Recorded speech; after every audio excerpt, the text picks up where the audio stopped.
right, here we are. Hey, what's up, everybody? I need something more flashy for the stream. It looks so missing without the donation goal. Um, we need something more flashy for the background. I don't know. It's missing something. Mr. Slow just donated tier 1 sub to not Pabu. So, whoa, thank you. Astrobate's here. Mr. Slow is here. Not Pabu is now a subscriber. Geller said he isn't finished yet. I got your message. I always respond. I always say thank you because I want you guys to know that I know that you know that I know that you know that you sent me your game. Alright, so Mr. So didn't make it for Tuesday tournament day. I don't think he's that into 3+2, but that was fun, huh? Little 3+2. Anyway, we're back for my second stream since I came back. Thanks for the gift stuff from Mr. Slow, who also subscribed, by the way. Thanks, Mr. Slow, for all your support, and everyone, for all your support, for allowing me to go to the World Senior. Fortunately, I lost in the last round, sort of stupidly, but I never really had any winning chances in my last round game, which is really what I needed to do. Anyway, we could take a look at a game that I played, maybe, if we don't have that many games tonight, because a lot of people didn't send me games. Because I haven't been streaming, for the last 2 weeks. People kind of forget it. They forget about me. I never existed. Where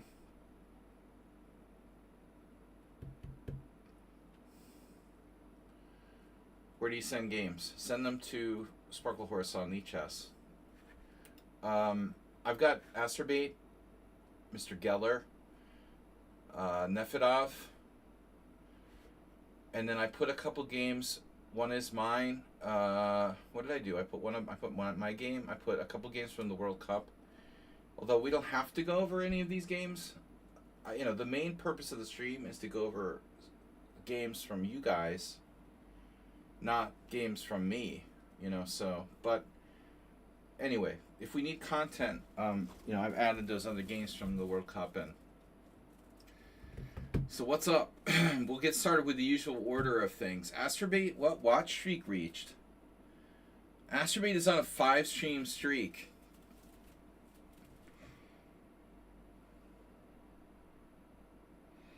No, I mean, the last round loss for me, I know it doesn't hurt that much because a draw only meant rating points and money, Did you know that if I won my last round game, I would get a GM norm? But you know what's not cool? What's not cool about that is that nobody told me that. It's really cool that you only find out about that after the fact. There's some rule that I wasn't even aware of, that if I get a medal, second or third, instead of getting the GM title, I get the GM, I get a GM norm. Well, it would have been nice to know that, but if I had won the last round, I would have gotten the bronze medal, but that wasn't assured either. It was actually very lucky that even a win would get me a bronze medal because my tie breaks were so bad that in order for that to even be possible, the other second and third boards had to. It's like betting on like a horse race or something where you got a trifecta. In every horse race, you have to get right, or you have to get them in perfect order.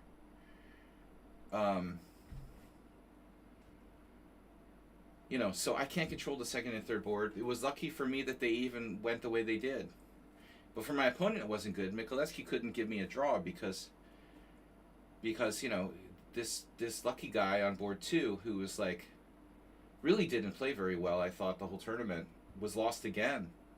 He was totally lost against Matwani and Drew. Matwani had some kind of stomach problems. He seemed like he was sick or something. He had to go to the bathroom on his time, and he had to ask the arbiter if he could leave the board on his time because he has a medical condition. And this is the only reason that lucky guy finished second, But anyway, it's just funny that I would have gotten a GM norm. I had no idea, you know. I should have gotten informed. The organizers are really bad. The organizers, this company that organizes this particular one and the one in Assisi are the same. They do a lot of other tournaments. It's sort of like a for-profit chess organizing company, and you know they didn't like really care about informing us about how we're going to get our prizes. They didn't care about, you know, they don't have good communication with the players. But anyway, you know, best I could get was third place. All right. But anyway, moving onward and upward, Not Pabu has sent me a game. All right. Not Pabu, do I know you? Are you new? Thanksgiving Open games. All right. Do I know you? Let's see. Copy. Continue from here. Copy. Copy. Copy. Copy PGN? No, it's chapter PGN. Shit. I always click the wrong thing. Chapter PGN. All right. Blip, blip, blip, blip. Whoa. What am I doing? Retarded. Okay. Anyway, yeah. I know it's heartbreaking that I lost, but I had no winning chances. That's the scary thing. Even after Mikulewski made like 3 inaccuracies, he never ever was worse. It was a disaster pairing. I was black against the most solid player in the tournament who was undefeated. And he has such a safe style with white. You know, you couldn't get a worse pairing. I know, I didn't want to go crazy. Maybe I should have gone crazy. All right. So that game we'll put in here. Masturbate is first. Let's take a look. All right, Masturbate. This is the wrong game. Oh no, I put your wrong game in. Damn, Masturbate. Why would I do that?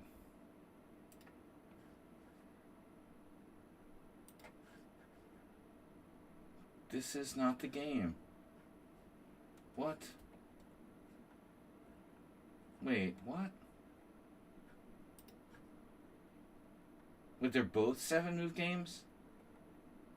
Where's the rest of that game? No, this is the wrong game. I put the wrong game. Sorry. Alright, view on Lichess. Get PGN. View on Lichess. Copy.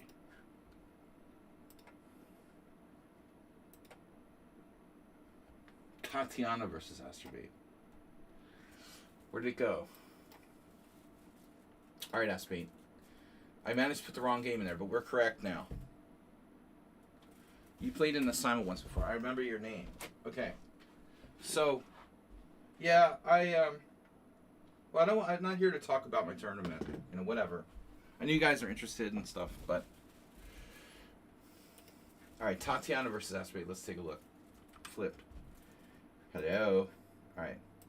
So you're black. White plays knight f3. White is 1500. Matwani played really well. I mean, I felt really bad. The dude was just winning in a knight in game, and he blew it after I left.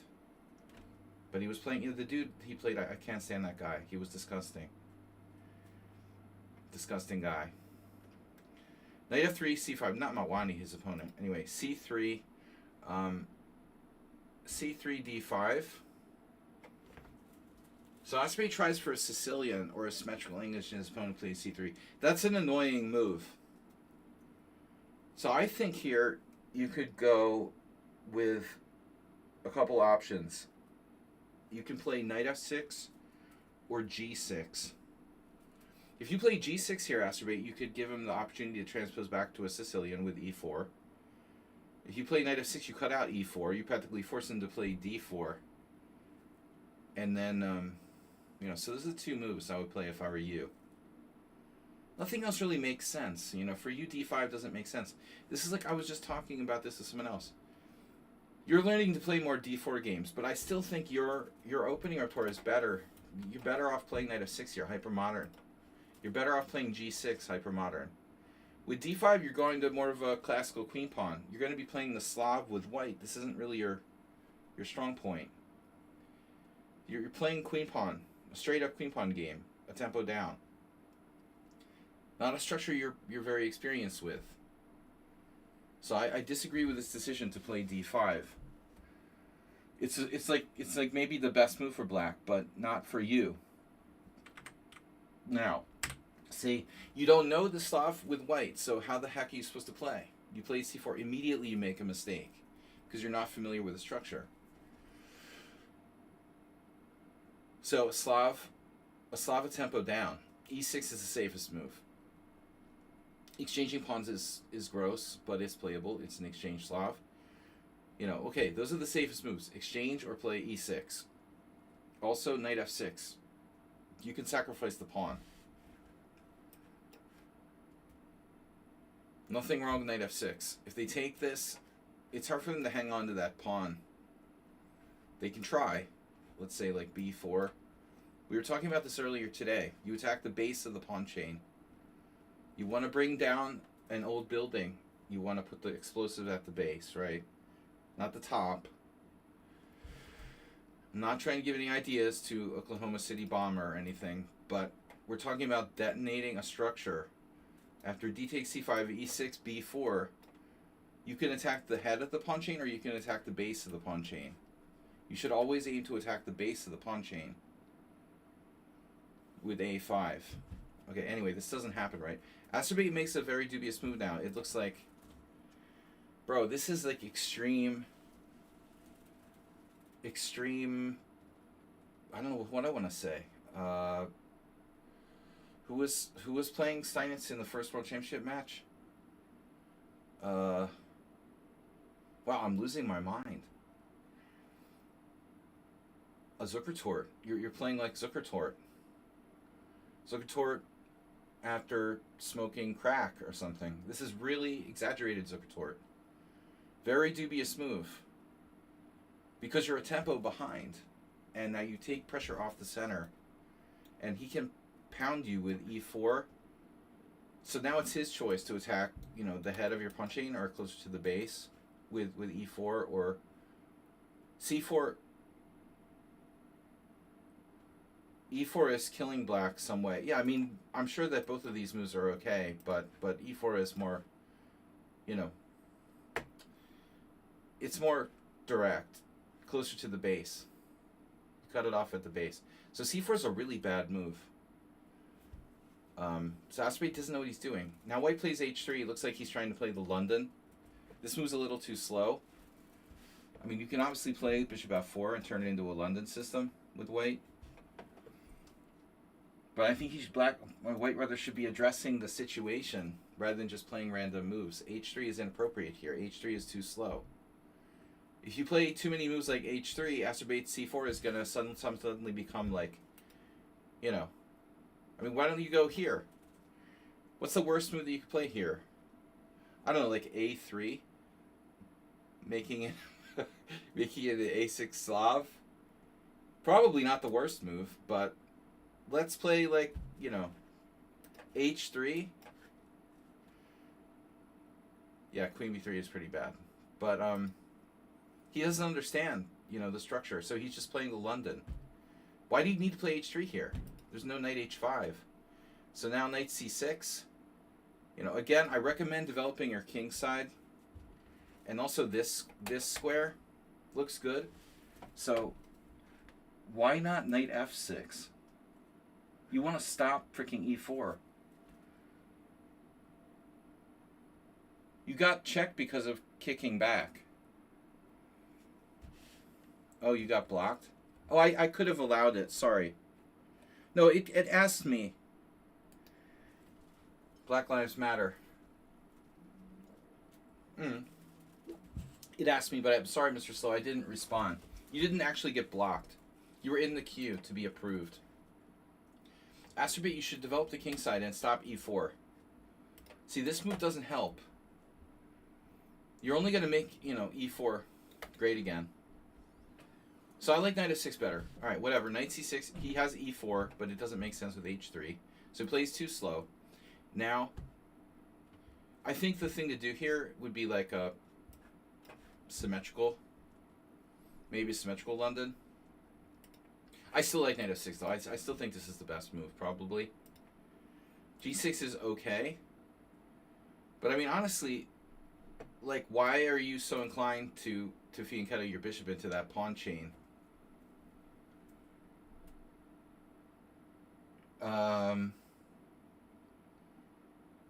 G6 isn't terrible. You know, you're going to develop. Maybe you have ideas like knight h6, knight f5 or something, but I think this is normal. You know, if bishop f5, maybe white can still break you with b3. This pawn, I don't think it's an issue though. How do you defend your structure? Can you go here, allow a4, play a6? I mean, maybe you can get away with this at some point. You know, I don't know. All right, so g6 is slow, e3, bishop g7, and then this is a really weird move. Don't see any reason to put the knight on a3. It should go here. He's threatening e4. Maybe, right?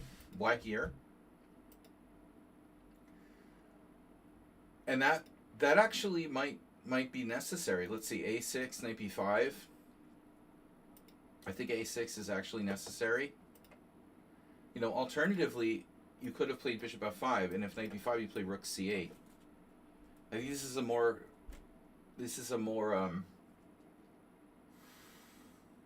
constructive way to handle the situation, let's say, than a6. Bishop b2. Okay, white's playing very lamely. So knight f6, bishop h2, too afraid. And now I don't know about what you did here.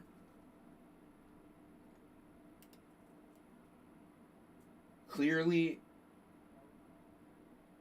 we're okay. I mean, you do block your b pawn, which seems like it would be natural to not do. Because at this point, you know, you might actually be playing b5, b4 yourself. So this artificial attack at b2, she can play queen c1. I mean, it's not that big a deal. And ultimately, what are you going to do with your queen?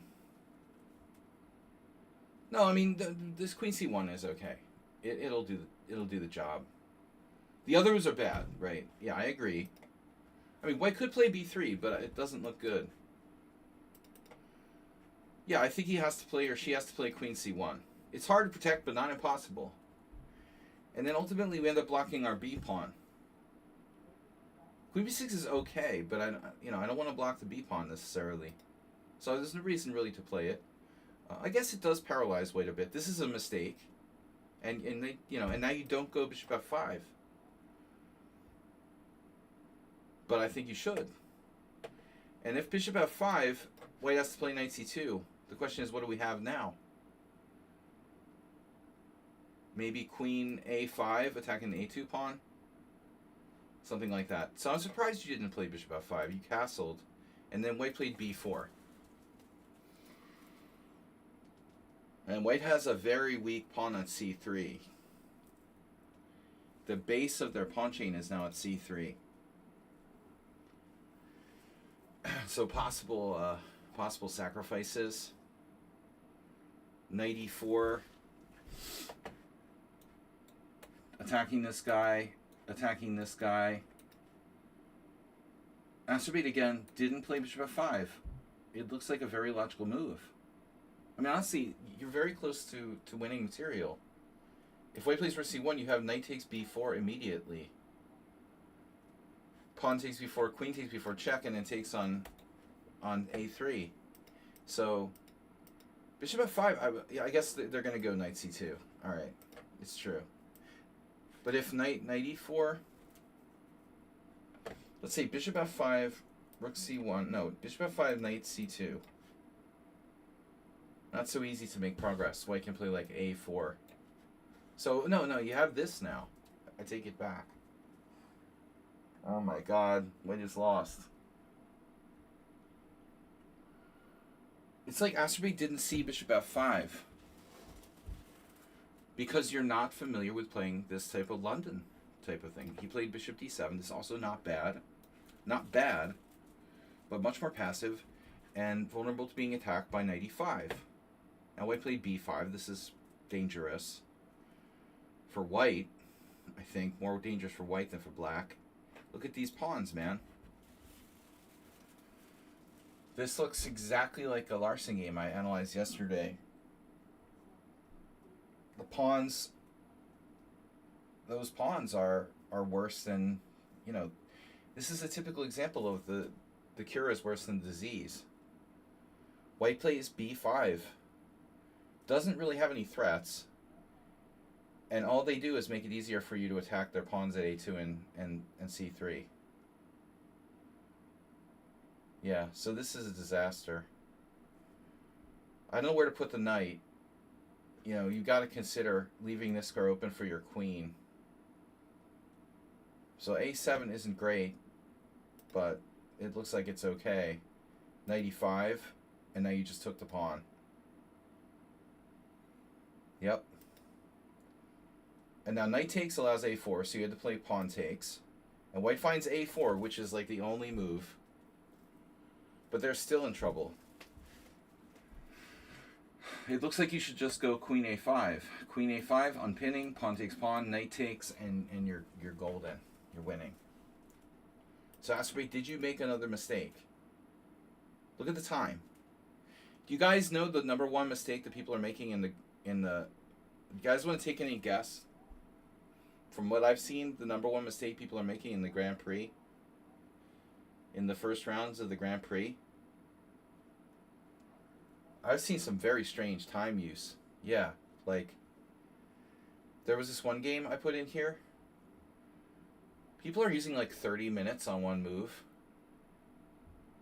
That's not a good idea.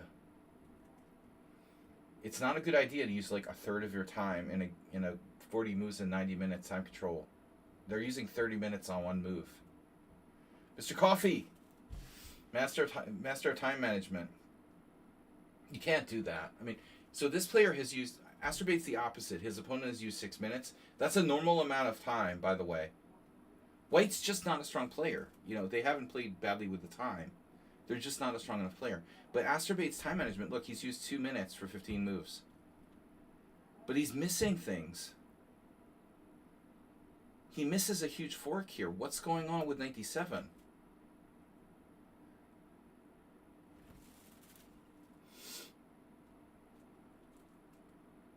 You've only used 2 minutes.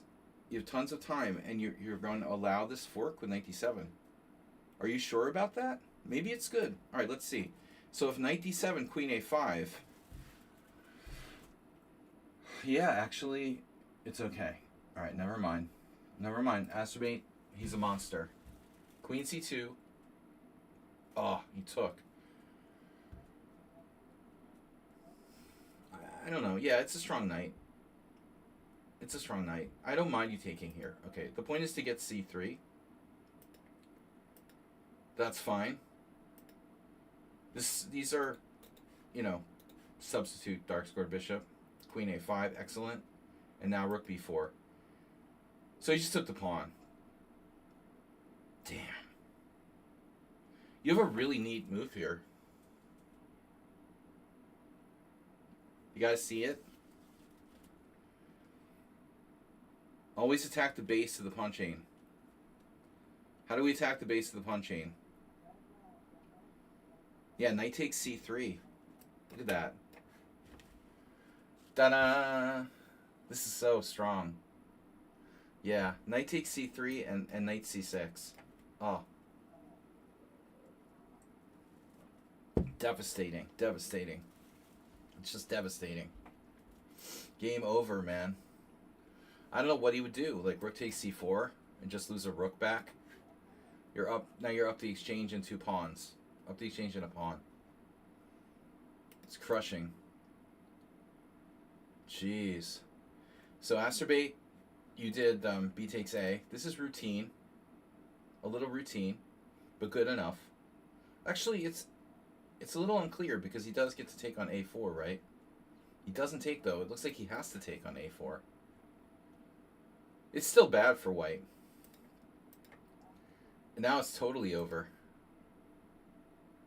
Wow. Oh, this is sick. Look at those knights. Oh no. He loses the whole rook. And then a bishop too. Oh my god, and you didn't take it. Now look at this. 26 minutes to 18 and he doesn't play knight takes d5. Oh, I didn't know my pawn was defended. Or he just wanted to give them a chance. Yeah, this is just not competitive. You gotta love this bishop on h2. That's the London. Rook takes f2 check. Excuse me? That's pretty cool. That's pretty cool. How does it work, though? Oh, you're just gonna... I don't know. You're gonna just be up the exchange? Oh, you win the queen. Okay, I'm a little sleepy. How does it work? That's crazy. You just win a queen. How did the game last 9 more moves? That's crazy. Okay. Yeah, this was over. Okay, good game, Masturbate. Overall, good. But this is very bad. This is very bad. This is like too early. You know, you can't do that. That's bad. All right, next. Delete chapter. Okay. Geller versus Naroditsky. I mean Nikolaevsky. Nikolaevsky. Game over, man. Alien 2 reference. I don't think that was... I think that's a little older. I know, right? That's a great one. Game over, man. You know, it's funny. I was watching Alien Earth with my son, and it seems like they chose a couple of... they chose, like, the black character to be the security officer. There's a black character who looks a lot like the original... you know, chief of operations or whatever from the original Alien. I don't remember his name. You know, that iconic character who says that. Isn't he the one who said game over, man? It's funny, though, that they choose a character. It's like, are they trying to allude to him? Is it like a relative, or is it the same guy? No. Alright, anyway, little Alien. It looks pretty good, though. I mean, I'm surprised by how good Alien Earth is. Very, very high level of production. So, Nikolaevsky, this is Geller Nikolaevsky. Let me get info on it. 1962 Ukrainian Team Championship. I'm surprised they even had a Ukrainian Team Championship back then.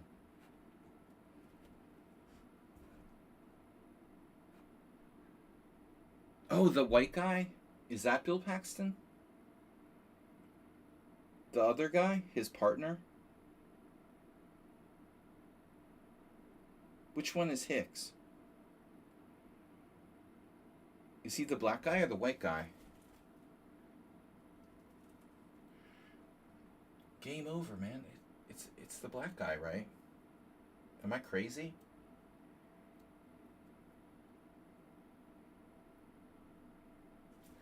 Wait, the guy who talks too much. The other guy. Oh no, I'm thinking of. Oh no, I'm thinking of the other movie. I'm sorry. Oh yeah, of course. Lieutenant Hicks, the Marines, Space Marines guy from the other movie. Oh, I'm thinking of the wrong movie. All right. So e4, c5, knight f3, knight c6, d4. Man, I'll tell you, Darcy Lima played this against me. Darcy Lima played he played c5, and when I played e4, he played knight c6. I was like freaking out. You know, I went here, he took, and then he played knight f6. I was, what are you doing? He was supposed to play the accelerated dragon. Dude. I was totally unprepared to play the white side of a classical Sicilian. That was a disaster. Alonso Zapata's like, why do you play, like, not why don't you play the Yugoslav attack? I don't want to play the Yugoslav attack if I'm not prepared to play. I was terrified speaking of which, I was terrified that Darcy Lima was going to play the Sveshnikov. I don't know what Sicilians he plays. You know, I didn't prepare for whatever Sicilian he played in 1985. It's like, come on, man. I don't know. He wasn't supposed to do that.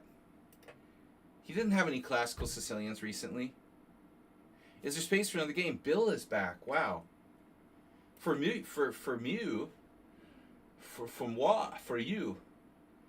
we'll make an exception. Bill, welcome back. Yeah. Anyway, so Oh man, I'm kind of lucky, you know, that it went the way it did because it could have been anything. I'm not going to play the rouser, you know. I had to play bishop e3, bishop g5. Okay, rouser. You know, Geller also played. We have a lot of bishop e2. I mean, Fischer loved to play bishop c4. Did Geller ever play the Sozin, Mr. Slow? Probably he did at some point, but you know, bishop e2, bishop g5. So, wow, queen b6. I had never seen an example this old of this. This is interesting. I never use this exact move order too much with black, but I usually play queen b6. I move later. Sometimes I move 4.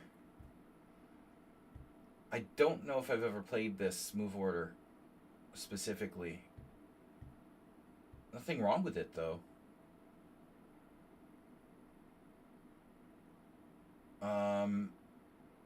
I mean, maybe there is something wrong with it, but if there is, it's very hard to prove it's bad. You're not developing your pieces, you're bringing your queen out early. You know, that's the issue with queen b6. There's also the Sicilian. So Bill, feel free to send me a game. Knight b3. And it's not the only move, I guess. So there is a scary move, bishop e3. But it looks like it's okay. So queen takes b2 is super dangerous. Didn't I have this once against somebody? Guys, can we see who I had this against? Werenfeld, 2016. 1100. Wow, I played knight g4 here. That move's not hitting the Stockfish top 5. I have a bad feeling about that. Whoa, Werenfeld. So it loses to knight d5. Oh my god. So knight g4 loses to knight d5. Weird, I thought I had another game. But as I said, I don't normally play this move order. It must have been a slightly different position. So queen b6. Bishop b3 is dangerous.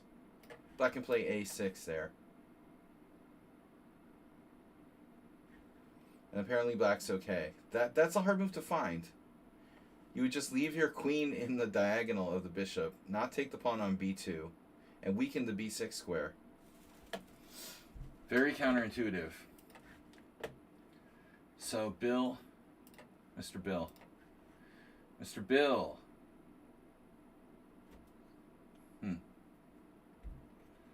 Sicilian Defense Grand Prix attack, League Chess.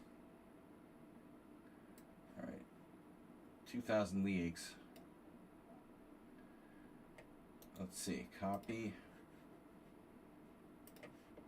My studies. My buddy. Alright, let's see. How do I add a chapter? Paste. Oh no. I got your weird comments in there. That's bad. That's gonna mess up the PGN going in. Alright, that works. Alright. What? Oof. So we're still on Geller. Game 2, bishop g5. No, I'm interested in this. This is going to transpose to a line that I play. This is the oldest example I've seen of this. Ulf, or Ulf. This position I have played, and I lost to Udasin. I lost to a bunch of people. I lost to Antal. No, what's his name? Antal. I lost to Antal. I lost to Udasin. I lost to Konyu Janusz once. There's this a4 move.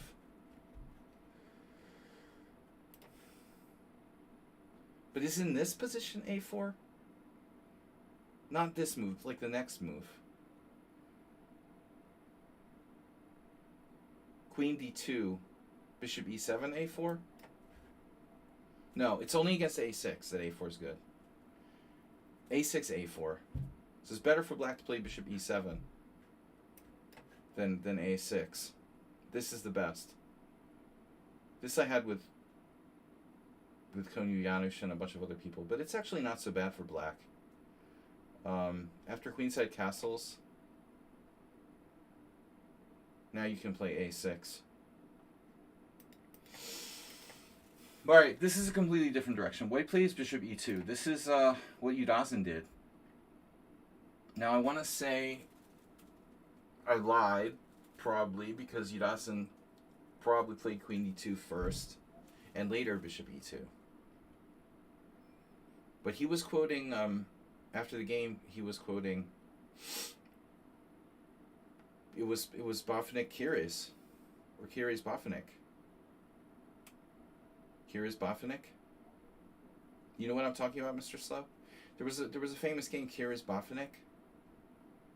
But I'm thinking that Leonid played queen d2 against me first, and then I probably did something like a6, and then he like took on f6 and played like bishop e2, something like that.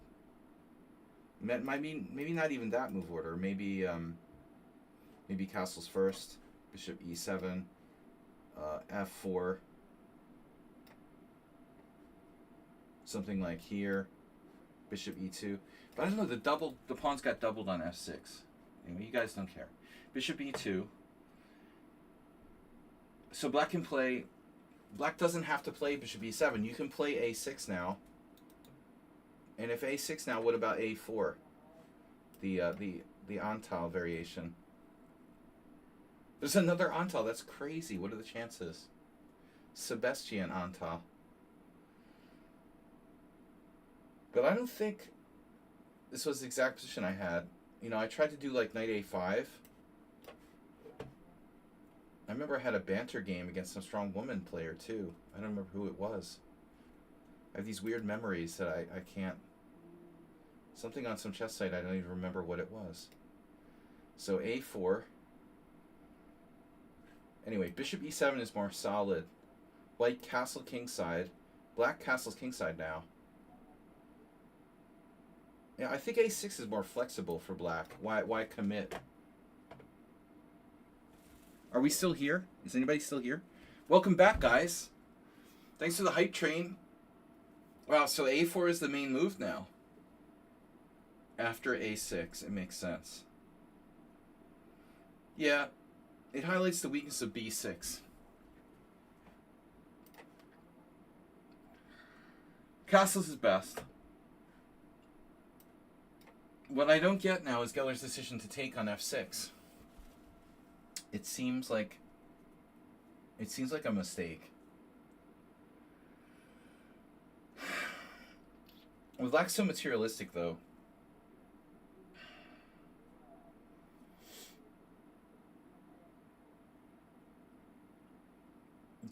Do we really seriously? I mean, we can't sacrifice this pawn. Ornstein. Jeez, it's good. Unbelievable. Oh my god. You can give up the pawn. And Ornstein lost to a 2200. Queen takes, rook d8, best move. Yeah, queen c5. They try to trade queens. That's stupid. He lost this game. Queen takes c5, knight takes c5. b6, best move. Oh my god, knight d3. No way. Holy shit. Knight d4, the guy played perfectly. This guy got the GM title, like, very late in life. You guys know about that? Axel Ornstein. Some older, I don't know, Norwegian guy who'd been in IM, like, all his life. He gets the GM title at, like, 50, 60. A few years ago. Or, well, it's been a while, probably. Dude played perfect game. Holy shit. And he lost. e5, bishop e7, black is better. Rook a c1, bishop a6, the guy played like a computer. Knight f4, he's like losing. White's losing. Knight takes e2 check. Knight f takes e2. Rook d2. How does white win this game? Oh my god. Rook fe1, bishop c5, perfect game by black. a3, rook c8, every single move engine. g3. And now he went and played g5. Why would he do that? Still doesn't look like a bad move. Thorbjorn Broman goes on to win this position, minus 1.4 for white. And that's the only game where this has been played. Black has full compensation. Because look at the dark squares. You know? I mean, look at the position. You have to recognize how serious this is. This isn't just a pawn. White has very poor control of the dark squares in the position. I mean, I guess White's thinking is like, well, you know, maybe Black will take here. Okay, that's true. That's not such a big deal. Black could probably, like, draw if he takes on c3. The question is rook d8. You know, where else can White go? Different queen move? Like queen g3 or something? Like, we don't know what Geller was thinking here.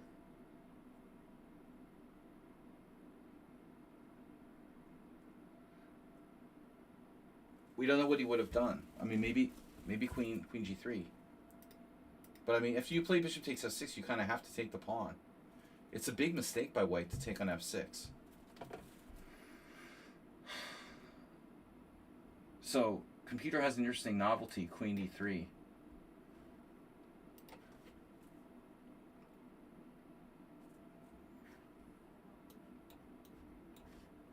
I don't like bishop takes f6. This is a very bad move by Geller, but he's very lucky that Black played g takes, being materialistic. But notice that 1, 2, 3, 4 people, and Ilya Smirin in 1994 even won a game against Ivanchuk with g takes f. So only one player played bishop takes f6 and they lost, Ornstein. But it is the correct move. So this allows the typical kind of bishop h5 thing, you know. And I think that a lot of people with Black are going into this because they recognize it from other variations. Like, this structure is very common in the Richter-Rauser. There are other e6 variations where this happens all the time. And so that's why, hey, Uber driver, what's up? That's why they're like, well, I know we could do, this is okay, right? So we play this because it's like the safe way we know. Sacrificing a pawn is like, oh no. This is like, but it's not safe because your king side is messed up. You know, now White has compensation for giving up. White has compensation for giving up the exchange of the bishop for knight. You know, in the old days, he used to call that the minor exchange. Bishop for knight is minor exchange. It's an exchange. It's just a mini exchange.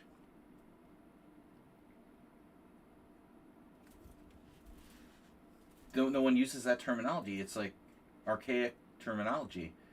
Ask, I don't know, you know, some 16-year-old grandmaster what the minor exchange is. They won't have the fucking clue what you're talking about. That's what chess has become. They only know how to play bullet chess. You know what's pathetic? Like getting knocked out of the Grand Prix and playing 300 bullet games as soon as you get knocked out.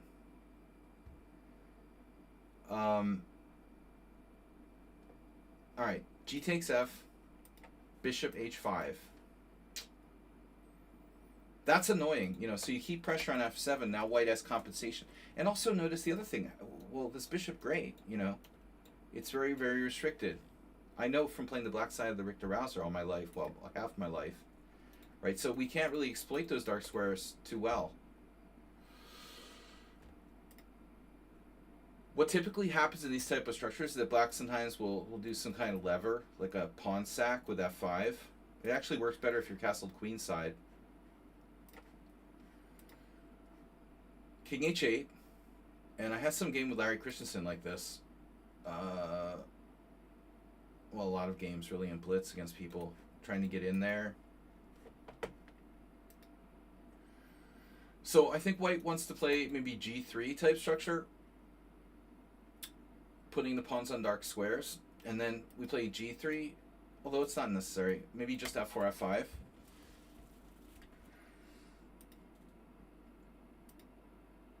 Here we have two possibilities with those pawns. Black is really having a hard time generating any counterplay. I have seen some examples of some pretty abstract stuff, like knight d8, for example. I've seen some people play some very creative defensive games with Black. If we play, for example, knight d8, we can, we can defend f7 and try to get our rook over to the g file without dropping that pawn. But the problem is, like, okay, bishop on d7 is unprotected, so this can kill black. If you leave your bishop unprotected, you allow this e5 shot. There are a lot of weird possibilities. Like, for example, this. Tactics based on that bishop being loose, maybe. So if black goes back with knight d8, his pieces, or his position becomes kind of, you know, uncoordinated. So it's not easy to defend here. We see there's two games with knight a5.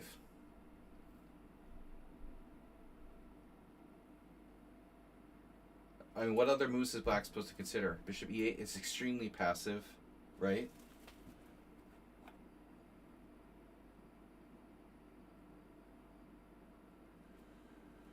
Well, also in the old text, they thought after king h8, rook g8 would be fine. Yeah, but that's the problem. You can't get there because of the pawn on f7 being loose. So that's why I need to play this move. Bishop e8, I guess, is better, right? Better than knight d8. Now I can enable this. Typical rouser plan f5. Let's say rook g8. How can white increase the pressure on the white squares? I mean, I could just exchange and trade this off, but I'm afraid it's not really enough. I have no way to attack this pawn.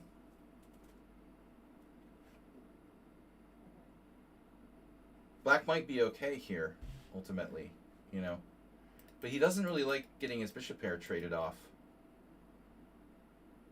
Alright, so black played a5. I don't really like a5. You know, I don't know. This is kind of a weird move. You're weakening the b5 square. It's not sure what you're getting in return. It looks very inflexible. Darcy Lima. I mean, white has to play a4. But the difference is this is permanent and this is not. Because if you go in b4, I can always play c3 later.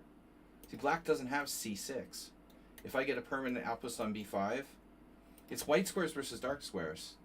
But that's another white square for white. But white can play c3 and take away the dark squares on d4 and b4. So a5 is like black was desperate for a plan. Here, very decentralized. Typical move, right? Pressuring c2. Maybe setting up bishop c6. But it's still, it feels wrong. You know, it's not enough for black. So I like white now. You have lift. He does it 2 moves later. Yeah, Geller's very principled, though. You know, he's a very, very principled player.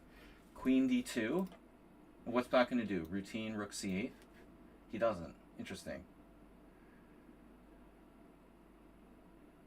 So I was expecting here rook c8, pressuring the c file. Maybe you have rook c8, rook c4. But imagine if white comes back. You know, bishop e2, boing, boing. That bishop can pop back to e2 over to b5. Just say, you know, your rook is on c4, bishop e2. It's a big problem. You don't have access to c5 because of the knight on b3. So this is the natural move for black, but he doesn't play it. Because, like, where are you going to put it? You know, you're going to put it there? Are you going to put it there? No. You're going to put it there and just get attacked by bishop e2. There's no good square for the rook. So black ends up playing rook d8, defending the bishop. And he's hoping to maybe play d5.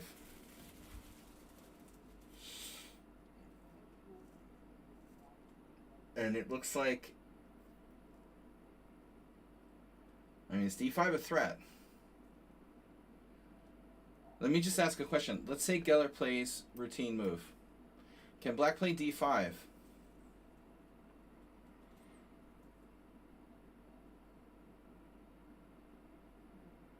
The idea would be takes bishop c6.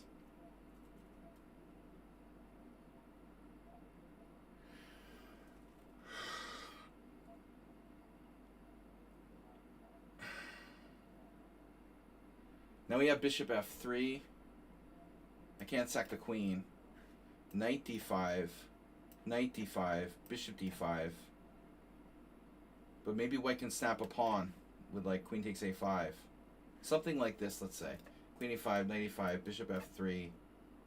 Pawn takes f3. We go into an endgame where white is up a pawn, although it has weird structure. Just for example, white is better. But it's interesting. Interesting. That's the kind of struggle that's going on here. So Geller, you know, he can't really prevent this d5 unless he goes to like bishop f3, which would be kind of inconsistent. But if he's not preventing d5, what's his idea? Maybe he'll play e5 in response to d5. I'm worried about d5. This is a serious threat. So rook f3, and black does it. d5, of course. Of course. This is the plan. I mean, it's clear when he played rook d8, he was going to play d5.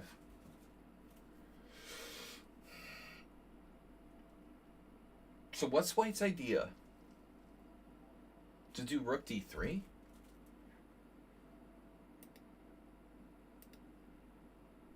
I don't look ahead. I don't like to look ahead at the game score. I want to analyze this for myself.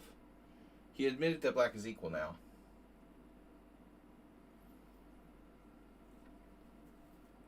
Admitted. Darcy Lima always thinks he's better every time. It was exaggerated. You know, that's the problem. Some people are too optimistic. It's good to be optimistic, but you have to be careful not to be too optimistic. So Geller didn't admit that his opponent is slightly better. He said he was equal. Is black better here? I'm a little concerned about like what white's supposed to do now. I don't really see a good move for white. Is this truly equal? Oh, he had to do this. Do you know how fast I'm exchanging that queen?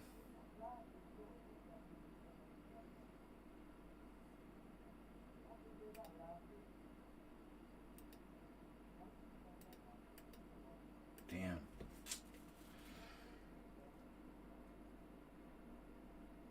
Is this similar to what happened in the analysis variation?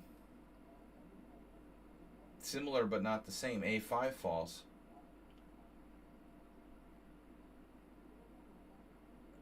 You know, the other thing that white could do would be like play bishop f3, but I think that's too drawish. Soviet equal means black is better. Well, in the Sicilian, normally if your attack doesn't work, you're worse. You've like extended more than black. But to see the a5 move, it's almost like black, you know, black overextended himself with a5. I guess evaluation is very hard to say. That's a pawn. That's an important pawn. Now we have 3-on-1. So what's his plan? Bishop b4? He doesn't play it. What about bishop b4? Do we go for like opposite color bishop? Try to draw? If I play bishop b4, what is white going to do? c4?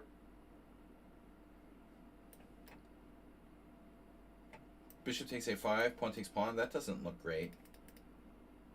So he has to play knight b3. Then we have to take and try to draw this opposite color bishop position. Pawn down for black. It's a little tricky because there's 3 against 1 on the queen side. They're kind of stupid looking pawns, but I'm not sure how easy it is to maintain the blockade. Black instead, why am I getting a challenge? Black instead played bishop c5 right away. Is this helping us or hurting us? He wanted to go here maybe? Oh no, he wanted to do this. Well, it's not that different from what we just looked at, ultimately. But I wonder.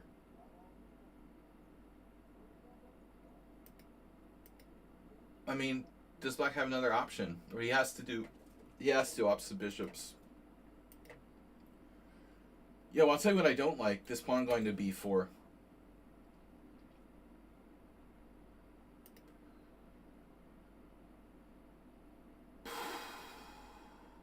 What? Oh no. Oh no. You like bishop c5. Well, speaking of blockades, this is a problem. This looks like a game I would lose, man. I lost to Konyo Janusz, a totally drawn obscure bishop endgame in the same variation. It's bringing back like horrible memories. I was in time pressure. I did this typical me, where I used up all my time and I had to make like 7 moves to reach the time control and blew a like totally drawn position. Same thing, opposite bishops and rooks. Now a5. Yeah, but I mean, I don't know about counterplay. I mean, white just has a queenside majority. All it takes is 1 pawn. I mean, the bishop's going to f3, and that controls the queening square.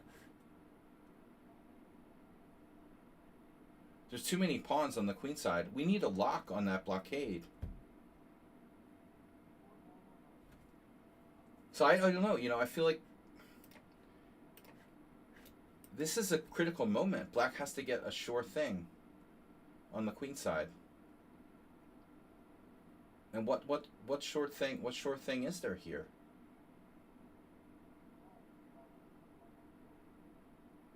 Maybe there's something else, you know? Thing is, like, c4. Is c4 really a big threat, though? Like, say you play f5. Okay, I know what the problem is. The problem is bishop f3. Alright. We can't allow bishop f3. Then again, you can't prevent it, can you? But you can play bishop e4. If I play bishop e4, you have to go there. And now the question is this better or worse than what happened in the game? But let's just say we take, right? And then, all right. Black's a pawn down, tied down to f7. a5 is still an idea. If I turn on the engine, the game is a torture type of valuation. Plus 0.3. Rook d3, g3, rook takes b3, and white is still better by 0.3. Yeah, it's very difficult to play this endgame. But I don't like what happened. You know, I could see myself losing the same game.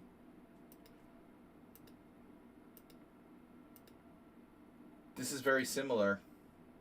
Rook d1. Now, rook on the 7th.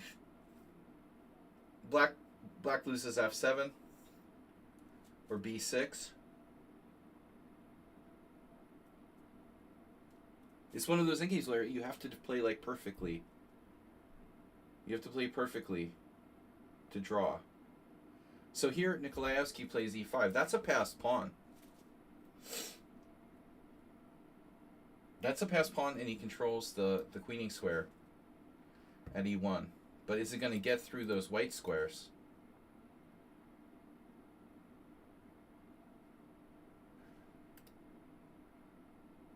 So white has good control of e2. A very strong blockade at e2. So I'm not sure. But what can black do about rook d7? Well, I mean, f5, rook d7, king g7. And black is going to get tortured here. But I'm not sure if it's lost. It looks like it's lost. Oh, yeah. Rook down. Wow. Rook takes b2. Rook takes f7. Check. Rook takes f7. No. Well, you have to take with the bishop. Oh, my God. Yeah, this is... I could so lose this. You know, opposite-color bishops are so hard with rooks on the board. It's so hard. He never equalized. Not quite. Now, he takes f4, but I mean...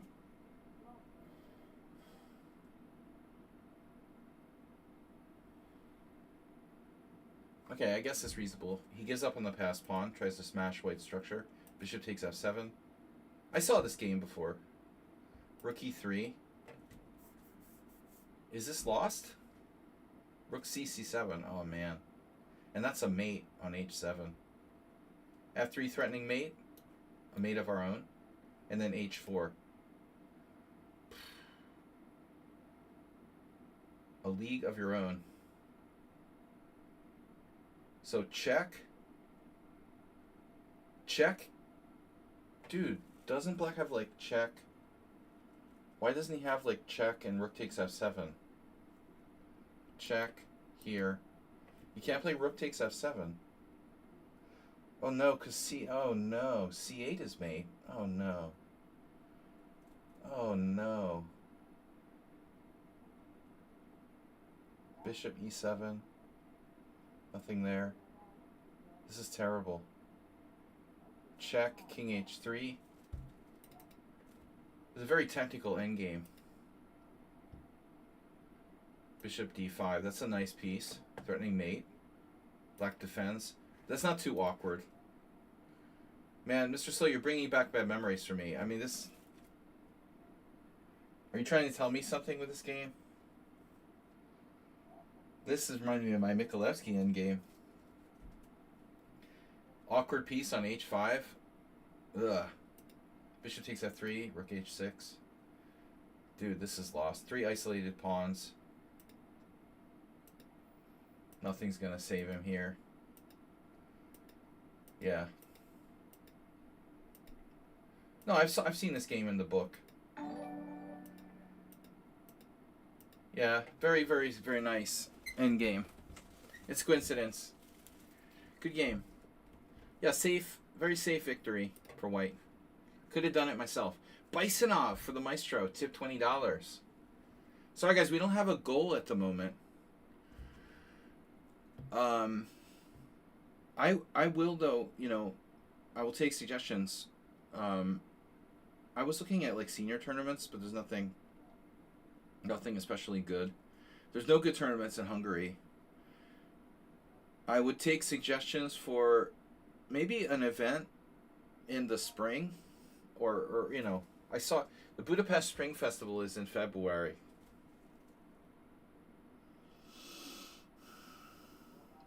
Talk about stupid ideas, right? I just want to say that's dumb. The point of the Budapest Spring Festival is like there's a cultural event like over a week or two, usually in the spring in Budapest. They used to have it at the same time. But having a Budapest Spring Festival tournament in February, sorry, that doesn't make sense. You know what I mean? Oh, I think I want to go to Budapest in February. Yeah. So we don't have any good tournaments here. If anyone has any ideas, I know he said no coincidence. But thanks again to Bisonov. If anyone has any suggestions for they know of a good tournament that's not like freezing, say, somewhere warm, let me know. You know, for something like January, February, March, I'm all ears. I want a good tournament where there's a good time control. See, I got warmed up and I gained almost 10 rating points. How are the protests going? I don't know, man. The right wing just bought the biggest tabloid newspaper in Hungary. Important stuff. All right, next game. We got Nefedov up. Simon Smith. That's a very English name, isn't it? Simon Smith. Can you imagine how many English people there are in like the phone book with the name Simon Smith? It's like the #1 name in England. All right. But there's only one Pavel Nefedov. And interestingly enough, there's some journalist named Nefedov, some Ukrainian journalist. All right, maybe a relative of Pavel's. Dangerous being a journalist today. E4, C6, D4, D5, knight C3, D6, E4, knight takes C4. Now, interesting factoid. One of our former viewers messaged me today to say he's going to a tournament and he wants to know what I would recommend on the black side of the classical Caro-Kann. Well, my honest opinion is like I hate the Caro-Kann. I've given up playing the Caro-Kann for many reasons. But a lot of people play it. It's very, very popular. It's very popular. Heavily advertised. It's very, very commercial. It's a very commercial opening. I'm done with playing the Caro-Kann. It's really, like, I'm totally done. It has no meaning for me, you know. But if you're gonna play the Caro-Kann, you play knight f6, or you play bishop f5. Because have played everything, and the others are really bad. I mean, g takes f Caro is terrible, and the knight d7 Caro is terrible. Kasparov lost on purpose. That's how bad knight d7 is against deep blue.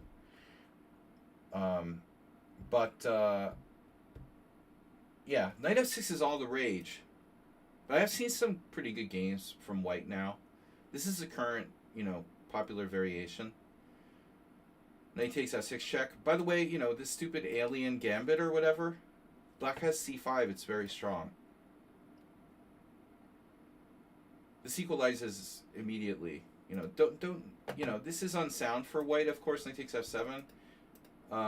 But there's no need to play h6 here. If Navarra played it, it's good. So white has to take on f6, man. I mean, knight g3 is weak because of h5. I mean, even g6 is good there. You can play like knight. What are you gonna do? Alekhine gambit, knight c3 or something. We're desperate. You have to take, and black takes with the e pawn, and now c3, and now bishop d6, bishop d3. Castles, and now we have a question.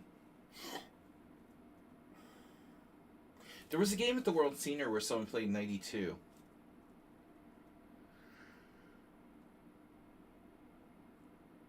Knight e2 is like the older sort of routine move, right? But queen c2 is all the rage. Attacking h7, it's well known. Black has a bunch of different moves. Check, okay. And now, we have a legit choice or not? Bishop e3.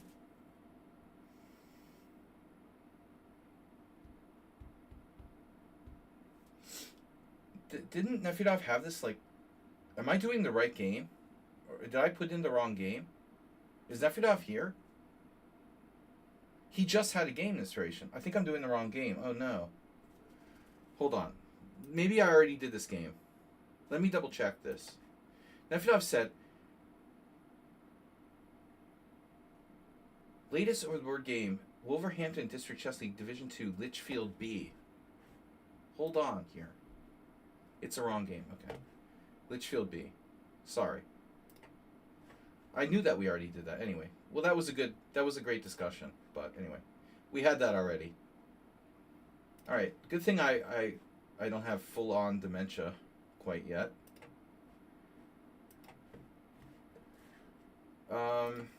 But anyway, good discussion.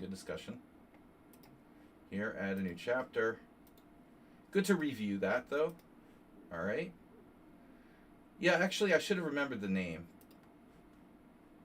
That's why I'm talking about Simon Smith being a common name, because it's an every week analysis stream.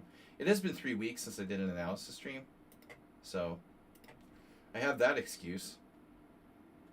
Yeah, okay. So you're black against Anthony Green, another very Anglo-Saxon name. Although Anthony is kind of, yeah, Anthony Miles. d4, d5, c4, Slav. Nefedov loves the Slav. And then knight c3, knight f6. Now, I just want to say that, of course, d takes c4 is a good move. But not everyone's cup of tea. Correct, Nefedov? Nothing wrong with knight f6, and now e3. Very passive. Knight f3 is much more dangerous. Whatever. And so now Nefedov plays e6. But I am honestly surprised. I didn't know that Nefedov played the semi-Slav. Or the Marin, but maybe you do. I mean, it's kind of semi-Slav, right? It's not an anti-Marin, it's not an it's not a Botvinnik variation, but it's sharp, can be sharp. I don't know, maybe you have played this against me, but I thought you played bishop f5.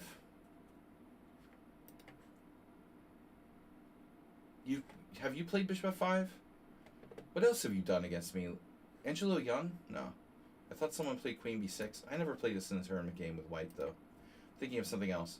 Bishop f5. So bishop f5, c takes d5 is supposed to be like a little bit better for white. You can play g6 as a Schlechter Slav, but otherwise you can do a6 or e6. You play bishop f5, 90% of cases. Yeah, but this case is specific, right? This is the Richard Palliser move order. This line is a little bit annoying. White does like a quick bishop d2. It's like a kind of good exchange variation, a relatively good exchange variation. I think you're justified in not playing that. I mean, e6 is probably a better move, but you got to allow the Marin now, you know, which is very sharp. This is sharp, so you have to be well prepared theoretically. I don't know what other options you have, you know. Didn't Tal play like bishop b4? I don't think that's a very good move here. Okay, knight on bd7, bishop d3, bishop d6. So Marin is d takes c.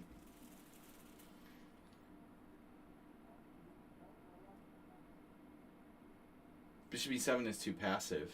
a6 is an a6 Slav. Your move is like a Kali system in reverse. You're playing the Kali system. There's nothing wrong with this, right? White has a very good score, though. Very good score in this line. Reverse Kali system. Cool. Kali. I love to sound like an American. Kali dog. Border Collie. So, e4 or castles. You have to take. You have to take. And now, the moment of truth. This feels like the Caro-Kann. Have you considered playing the Caro-Kann? A lot of people have that repertoire. Nefedov plays only the Slav. He doesn't play the Caro-Kann and he doesn't play the London with white. But that is the end of chess. Like, if you forced me to play that repertoire, where we're like Cyrus Lakdawala, and we play the Caro-Kann, London, and Slav, that's it. I'm done. I quit. You know, we'll just play tic-tac-toe for the rest of our lives. We play one structure, and that's chess? I don't think so. So Nefedov played knight f6, but I'm not convinced about this move. You know, I think... I mean, obviously you have to be careful of sealer sweepers, yeah. The Greek gift sacrifice. But the thing about knight f6, it always feels like you're giving up control of e5.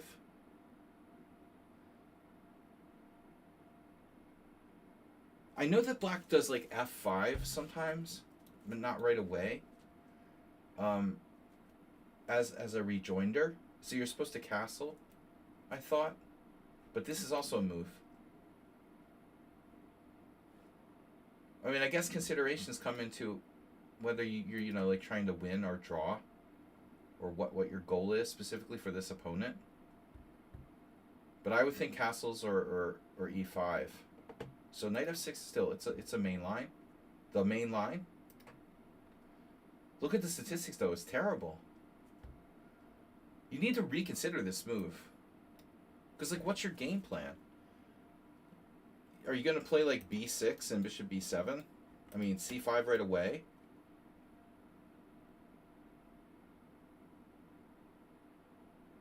But it's kind of like suffering. It feels like suffering for black.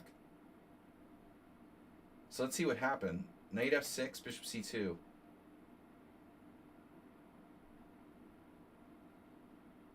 And I'm expecting, like, black to play first c5. As I said, b6 is a move too. Because this is the Caro-Kann. Nefedov says he doesn't play the Caro-Kann, but he does. He's playing the Caro-Kann by default. Your Slav just became a Caro-Kann. It looks just like a Caro-Kann. Man, Queen a5 check looks really weird. So what's your idea? You're going to trade pieces? You're going to trade all the pieces? It looks bad. Rubinstein would kill you. Rubinstein's killing you in this endgame, man. If you're not even going to consider, you're not serious about like bishop b4, are you? Queen a5 check, bishop d2, bishop b4. Promise me you didn't do that. I would prefer to do like queen h5. Queen a5 check, bishop d2, queen h5.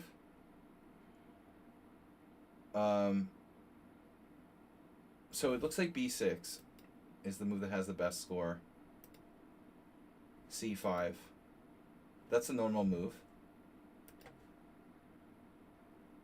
But this, Gawain Jones playing white, Gennady Timoshenko, the old Timoshenko. And SWAT has a game from 2000, and he drew against a 2290. Bishop d2, and he did this. Oh my god. Yeah, I mean, I don't like this, Nefedov. I don't like this. Like, you know, it just doesn't seem good. You would never do this against me. Why are you doing stuff you wouldn't do against me, against some random dude? How are you going to beat some random dude here? I would say, like, queen h5 makes more sense. Although I don't like that either. I don't like queen a5 check. But after this, you're in a bad endgame. But I guess the point is, like, he can't take and play queen d2, though. So white has to calmly react here with a3. a3. Bishop d2. Queen takes d2 check. Queen takes d2. Queen takes d2 check. King takes. And white is a serious advantage, man. Wow, Korchnoi played this against Karpov and drew. Good luck with that.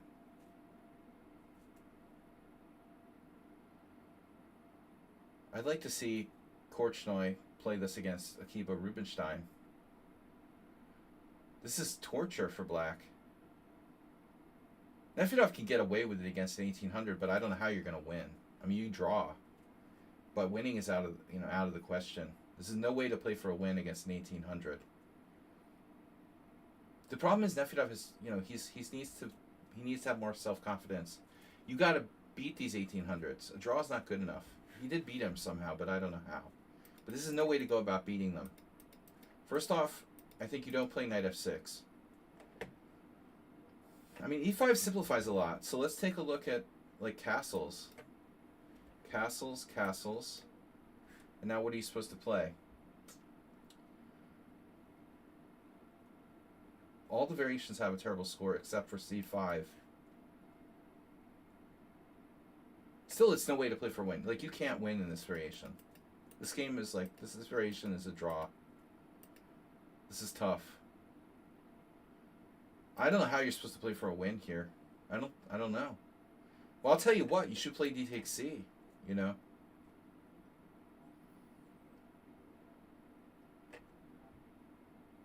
That's the best. Nefedov has to pull the trigger and go into mainline Marin. And maybe there you have some chances to play for a win somewhere. This variation looks very unpromising.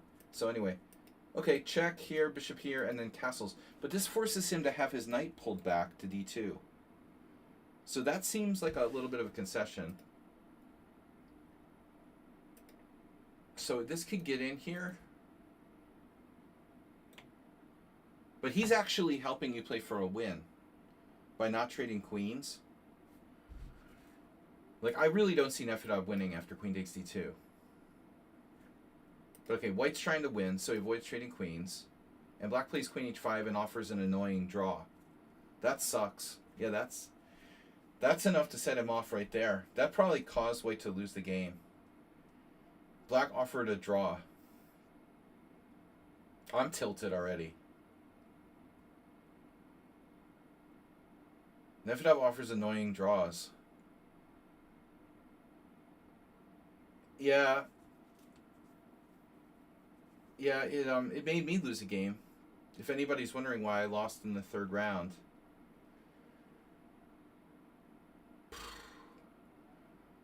There's this guy, he makes a lot of draws, he offers draws all the time, and he plays like the sharpest variation in the world and then offers me a draw. After like 15 moves. I'm like, I've sacked a piece for 2 pawns. I have 2 connectors on like the 5th and 6th rank. And he offers me a draw, you know. That was really annoying. It was ridiculous. I was like, come on, man. Then I lost. So, queen takes h5 dubious. I don't know. How dubious can it be? Objectively, maybe white should avoid the exchange of queens, but there's no obvious suggestion here. I guess knight f3, right? You could play knight f3. Okay. So queen h5, still white's a tiny bit better. d6 square. No, should Nefedov consider king e7? Is that crazy? Or a good move? Then c5? You can't get him off of d6. See, now white starts to go what looks like might be like too far. Black's gonna get rook d8. What if he plays like c5? You just play rook d8.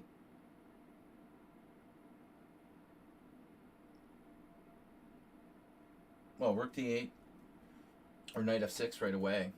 And if knight d6, you can just trade it off. Offer another draw. No, you have to consider king e7. So you have to consider king e7. If c5... But, you know, your king isn't necessarily safe either. It's dangerous, I agree. You have to consider it, right? Okay, castles. Actually, you know what? Maybe your best move is knight f6. No, you're still going to have problems, aren't you? Because of check here, c5, and, you know... Well, actually, no, this might be okay. I think that white should avoid the exchange of knights, though, you know? He can always, like, keep being annoying. Try to avoid the exchange of knights. I mean, maybe you have some sort of trick, like b6 takes, bishop a6. It's possible that you have a trick. For example, you have to play very accurately. Queen h5, knight h5, castles. So castles f4. I don't know, f4 seems like too much. Rook d8, rook d1. Maybe it's not bad. Maybe f4 wasn't bad. Now black plays g6, which looks horrifying. Yeah. Yeah, so I'm concerned about Nefedov's position, though. I mean, knight f6 takes, rook f3. There's this, Geller. Ah. Yeah, Nefedov, you're seriously worse now. Wow. And you played g6, and now it's like even worse. And like, what's your knight gonna do? You're gonna bring your knight back here? Why, he plays way better against me than he does against random guys. Oh no, g4. Oh my god, this is horrifying. Knight g7, fianchetto. Well, alright, at least you have... Look, I'm capable of getting a bad position. So, I mean, I'm not trying to make you feel bad, but this is ugly. Still, we have knight e8. White's next move, though. Seriously. Nefedov is seriously worse, and the guy plays h3. What was he worried about? f5? He doesn't like f5? I think he's worried about f5. He wants to be able to respond with f5, you know, without having to trade pawns and keep the g4 pawn protected. Okay, knight e8. Yeah, but now, where's White's forward plan? He's playing for f5. He's got a lot of pawn moves, though, right? Look how many pawn moves he's made. Okay, b2 doesn't count, but still. It's a lot of pawn moves. And after this, black has knight d6, attacking c4.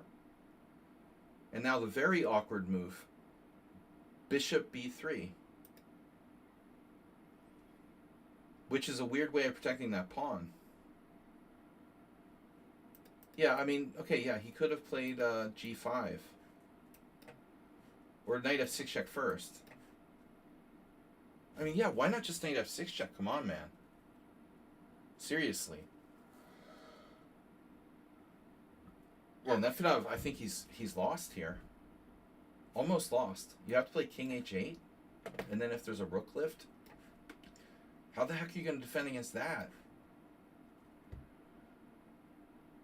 Oh my god, man. You have this just in time. Yeah, you're in a really unpleasant position, but it might not be lost. This is really ugly. You probably have to take.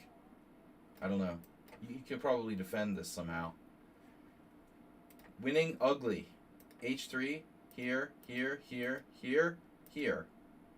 And then D5. That's terrible. White has like no plan. So you have choices, but this looks best. And now you have a very interesting choice with C5. No, I like black better. The guy totally destroyed his whole position. You have an excellent blockade now. He does have F5, so after C5, F5. Or he goes to the file. But anyway, you have a lot of play on the queen side now. It's like a Benoni. Totally black is better. So instead you played this in-between move. Which may not be bad. Why doesn't he go to the E file? What, he doesn't like the open file or what? I don't like that open file. I mean, seriously, nothing big, just like rook E7. Can the guy sack the exchange? Just asking for a friend. I want to see this. Jesus. He could have played d takes c6. Oh my god. Bishop takes f1. And I was thinking he had another move, but no, he has this. Wow. You have to sack it back, and it's equal. This is a total draw. It's totally a draw now. Should be a draw. Well, I could lose any position. Well, Nefedov might have missed that, and that's hard to see. But he goes c5 anyway. Now you got a good position. And this isn't that scary. I mean, his bishop's bad.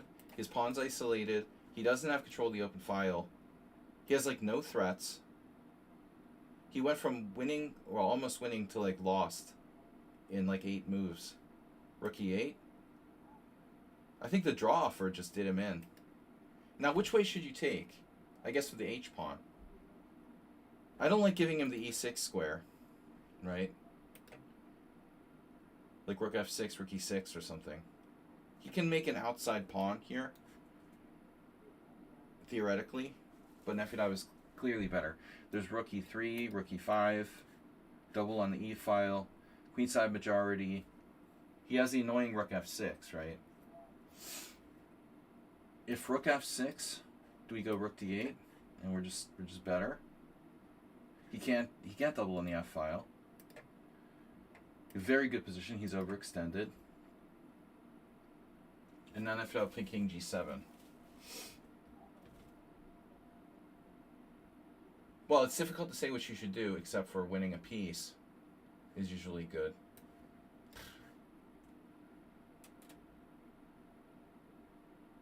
Does that win a piece? Holy shit. Rook f6, rook d8?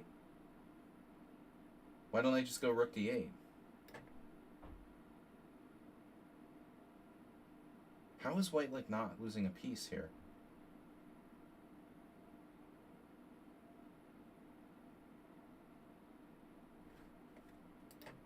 He is. He's losing a piece.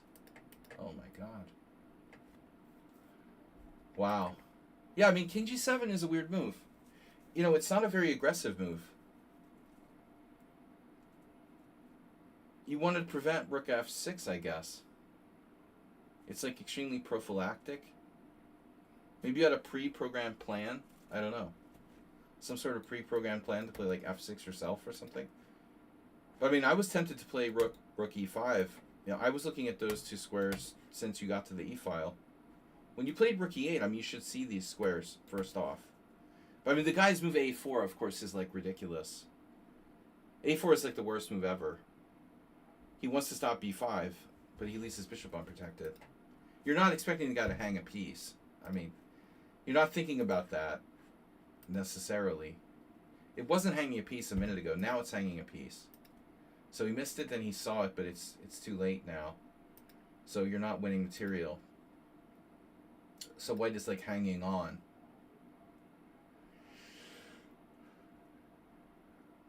I think you have to seriously consider sacking the exchange. Because if you trade, I don't know if you're winning by enough. I mean, this is something you got to look at, right? It's actually not sacking the exchange. Because on check, takes, you could take with a bishop, right? And you just trade everything. That endgame could be tricky, though. I wouldn't be surprised if you're not winning here. His bishop might not be being a pretty good defender, and the outside pawn here could play. But I was thinking actually like take with a rook. You know, you nearly have mating nets, and after something like this, dude, his bishop is a disaster.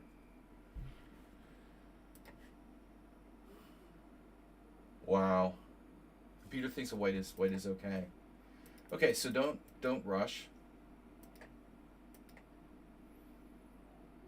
You're better.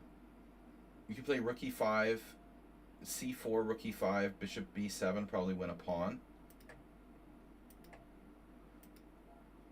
f6 is very hesitant. Terrible move. Okay, you have him on the diagonal. He can't play knight e6. I didn't see that till now.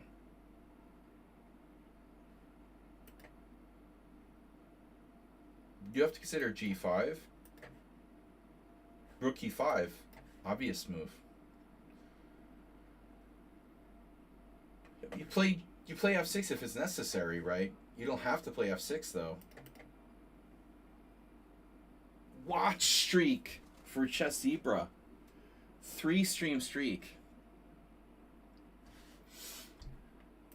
No, I think Nefedov's moves like f6 and king g7 are similar. It might be time pressure related. I bet Nefedov wastes time in over the board games where he plays pretty quickly in regular. He has different modes, you know. Speaking of the World Cup, though, people's time management is really horrible. I did a little better with time management in this tournament. I made a point not to get in really bad time pressure, and it helped. Knight c3, a6. But I mean, I feel like you're close to allowing this guy off the hook. You're only winning by a very small margin here. Rook d2, he wants to trade rooks, but it's so slow. Yeah, Nefedov, unbelievably, your opponent sacks a piece? What?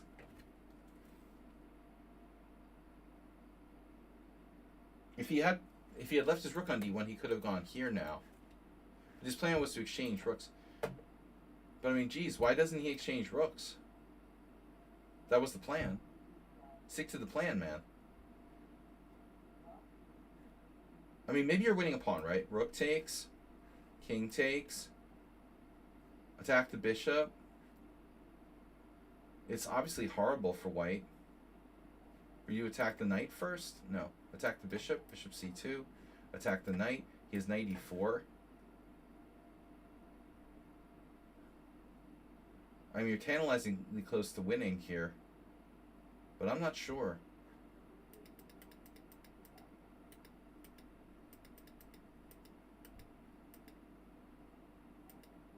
Instead of f6, what if you go here and you put more pressure on the d5 pawn? What's the point? It doesn't matter because he has that. You're probably going to have to do what you did anyway. But f6 wasn't really necessary. But this is crazy. He takes on b5? What?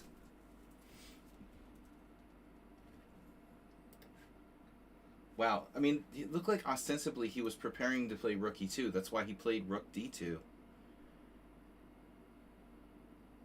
And he literally played rook d2 in order to play rook e2, and then he didn't do it. But why? You know, rook e2, king e2. Nefedov is better. I mean, I would play this position till the cows come home, but it might not be enough.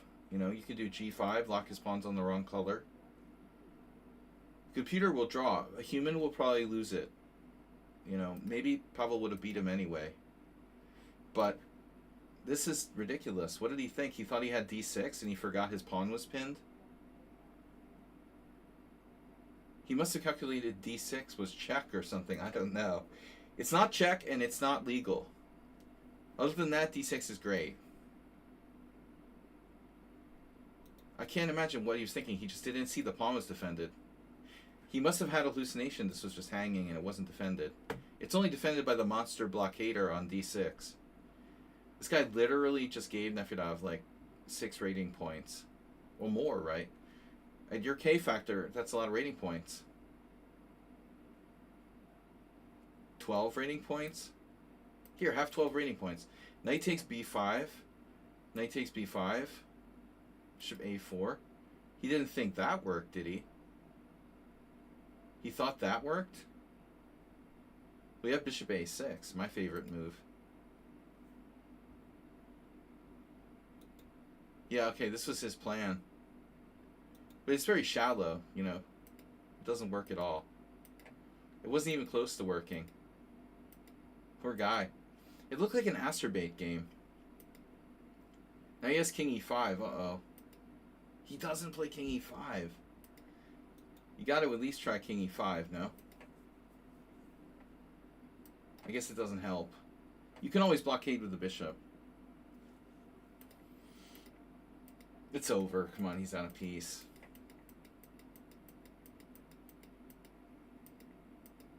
It's not over till it's over. Very solid. All you need is one. Alright. Alright. Next, Not Pabu. Thanks, Nefedov. Thanks everybody for joining us. Not Pabu, new subscriber, thanks to Mr. Slow. Bill also. Bill's game. Bill coming up next. The bill. Send me the bill. Bill 2K.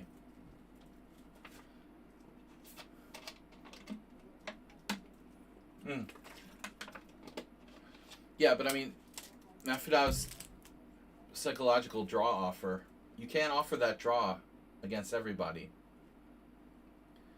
Nefedov, you better be careful who you're offering draws to, because some of those people are going to take them. This guy should have, you know, judging by his play, he should have taken that draw, like, instantaneously, because you're just a better player. I mean, you play the opening so badly, the opponent thinks you suck, and then you just, like, kill him. I mean, I do that too.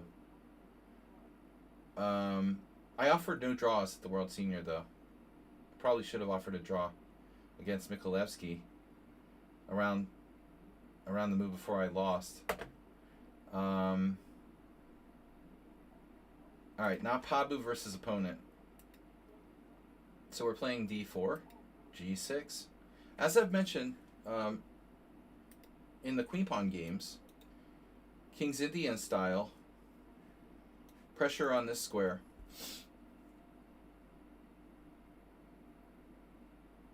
If you play e4. If you don't play e4, if you play like a fianchetto setup, it's not so simple. Bill first. Oh, he's not ready. Okay. He's not ready. He's been here all day. When's he going to be ready? Alright, so this is Bill's game.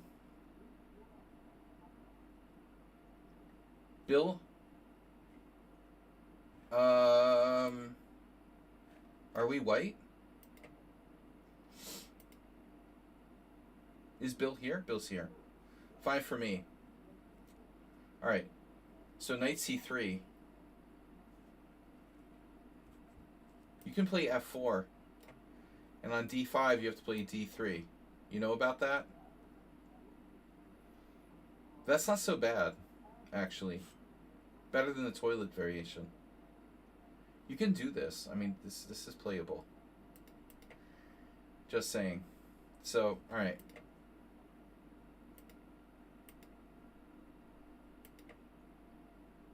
Now black has e6.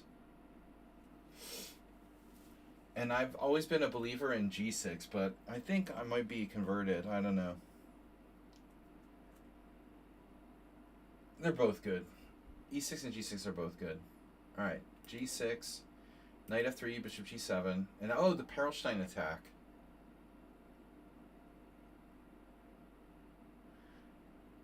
So somebody's been studying the Perlstein attack with white.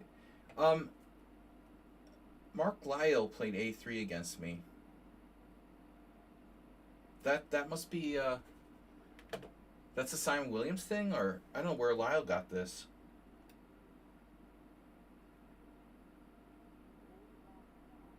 A3 makes sense.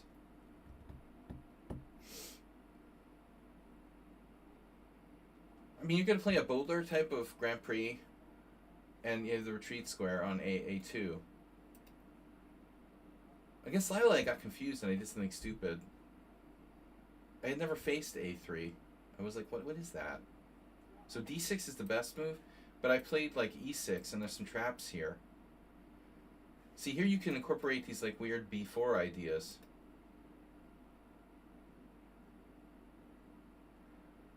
So it's like a hybrid. But A4, okay, I don't know anything about this. It shouldn't be dangerous, you know, for black. It's a scam. It's kind of a scam. I mean, it's probably okay for white, but it shouldn't be anything special. It's playable. But, I mean, as far as white having a winning score here, that shouldn't be happening. The only reason white has a winning score here is because black has never faced this. It's a new idea. Strangely, you know, although Perlstein has done some videos and stuff about this, he doesn't play, so we don't see too many examples. Denis Kadric, is that guy from, is he from Montenegro? I don't remember. Yeah, the guy has a couple games.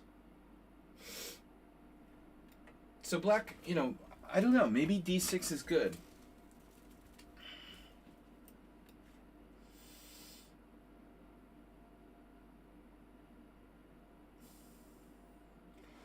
I don't like A6. I don't see the point of A6. So on Bishop B5, we're just playing like a normal Grand Prix with Bishop B5, except we've played A4. Black could play Bishop D7 or ignore this. I don't think A4 helps white's position too much in cases where you're exchanging pawns on C. Bishop takes C6, I mean. So I would assume that this is a playable move. Hamducci did that. Even knight f6 is possible. Li Dai. Dai Li. See, I would want to take back that A4 in the structure. But it's maybe not so bad.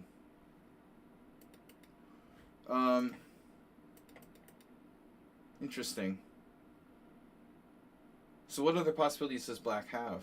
You know, knight h6 right away. No one has tried that. Looks like a good move.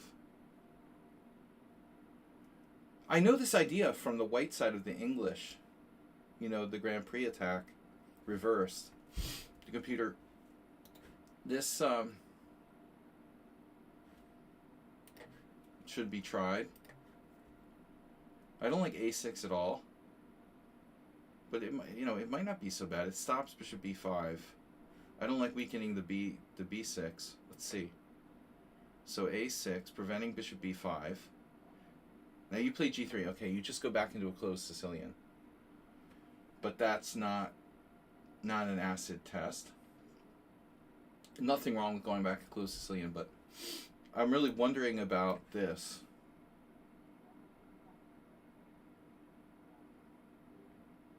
So then what happens? You don't have access to the b5 square anymore. Black can play e6. f5. I'm a skeptic. This is like a normal variation where white has played a4 and black has played a6. How does that make a big difference? It shouldn't. G takes f. Oh my god, Alonso, 1993. No way. I just spent like the last 2 weeks like hanging out talking to Alonso. There's something wrong with that game. Artashis Manasian was not 22-20 when he lost to Alonso Zapata. He was 25-20. I know that for a fact because he crushed a friend of mine in the New York Open that year. 25-20.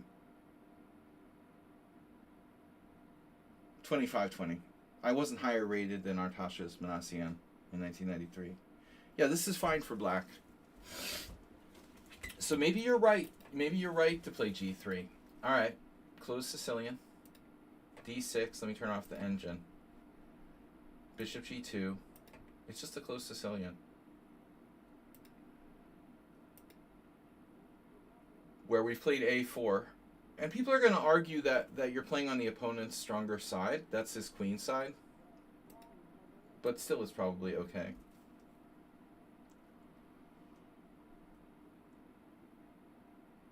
I mean, if black gets in B5, he'll make progress on the queen side. You're playing queen E2 here, but why? I don't understand queen E2. Alonso Shark Liver facts. No, he does dog ears. He grabs the dogs by the ears. But you got to do it really quick. When you get attacked by a dog, you have to have nerves of steel, grab him by the ears, and then pull down really hard. It's easy. It's easy. Anyone who watches a YouTube video can do it.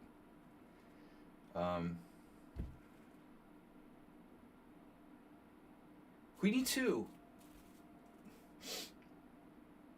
I mean, I would think you're considering G4. You know, you're playing the standard sort of bishop E3. Other waiting moves include king H1. You know, if you hadn't played A4, you might consider rook B1, but I guess with A4 and you probably don't do that. And then the weird thing about queen E2 is this. Okay, normally, yeah, that knight will come back to E2 and over here. And so if you play queen E2, your knight will have to go to D1. I'm just wondering about this. Shark liver, I told you guys about shark liver. No, the orcas are eating the sharks because they like their livers. They specifically like their livers. They just eat the livers and leave everything else. They're wasting shark, you know. They're not helping the environment by just killing these great white sharks and just eating them for their livers. It's a total waste.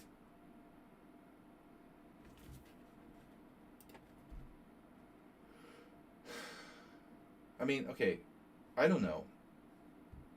I mean, the problem is this kind of move isn't really good here because well, I don't know. Maybe it's okay. You might have issues. Yeah, I guess you figure you have issues with this. I'm not sure queen E2 is bad. It looks like a normal kind of move, right? I mean, the knight getting on that track can be awkward, but you can deal with it. All right, so we'll see what he does. Bishop D7, rook B8. What are we going to see here? Right away.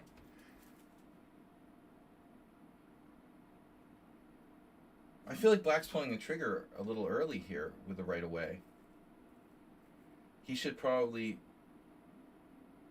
You know, maybe he's afraid you're going to play E5 or something. Why is he doing that right away? Why not rook B8? I mean, that's the obvious move. A Gallego game. Luis played bishop D2. Very scary. Oh my god, I'm so afraid. What am I going to do?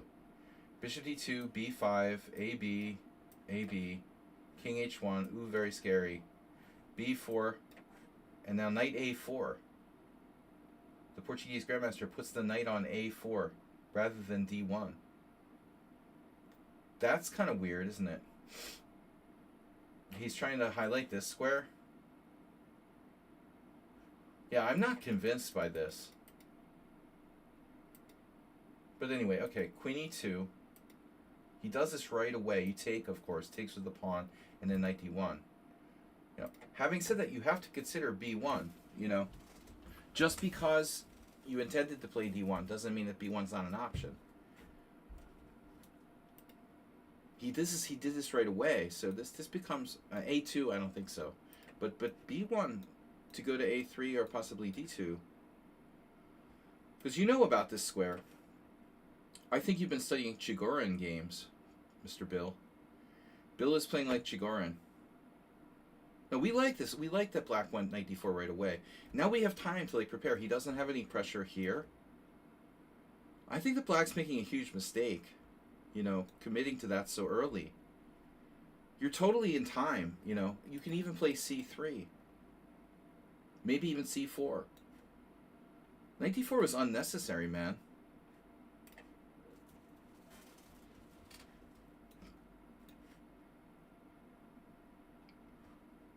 I mean, I would sacrifice this pawn in a heartbeat, but it's not the only issue. I mean, let's just, for argument's sake, say take, bishop b2. I would say black is objectively lost. But, obviously he doesn't have to do that. For that matter, you could play c4. I could see Larson or someone playing this weird c4 to just frustrate black on the queen side. But it's also committal and doesn't seem necessary. Now, you have to play f5, right? The standard. And you're going to take and play your... Oh, wait, you can't get your knight to h5. You need a knight on h5. Always take the opposite way. That's what Dvoratsky told me. It makes sense here too. Because if Bill had a knight on g3, knight h5, he's in a lot of trouble. Black's in a lot of trouble. I mean, if our knight is on g3 going there, that's really bad. That's seriously dangerous.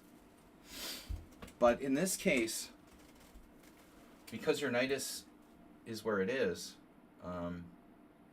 it doesn't really have the ability to get in the game, per se, So it doesn't look scary.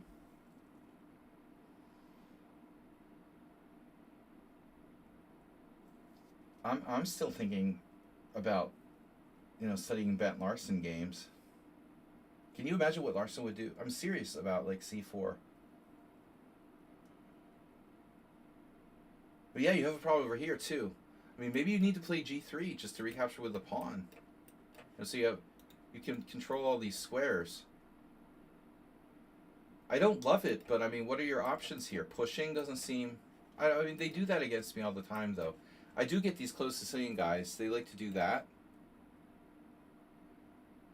And I've had situations where my bishop gets trapped on h8. Like, seriously. Let's just imagine this happens or whatever. Like this. Just for argument's sake, something like this. You might be winning on the queen side, but your bishop gets trapped on h8. And I've had games where it can't get off. You can't get it off of h8. This happens. That can be very annoying. And you're like, oh my god, my bishop's trapped out of the game forever. That's a real possibility. So you have to consider that, g5. But you're taking, I don't know. He has a very good knight on f5. But I guess it works both ways. Black here has to consider taking the pawn too, because the importance of e4 square. So I don't think this is out of the question. Oh, thanks for the gift, 300 bits from Smurfette. Guys, this move looks ugly structurally, but seriously, if you consider how important it is to keep the white pieces out of key squares, then maybe it's not such a bad idea to take with the pawn. I think black's move is a little bit,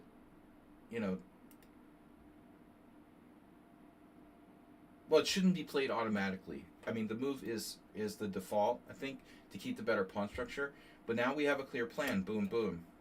And maybe you can play d5 with black, and that that's going to be different squares.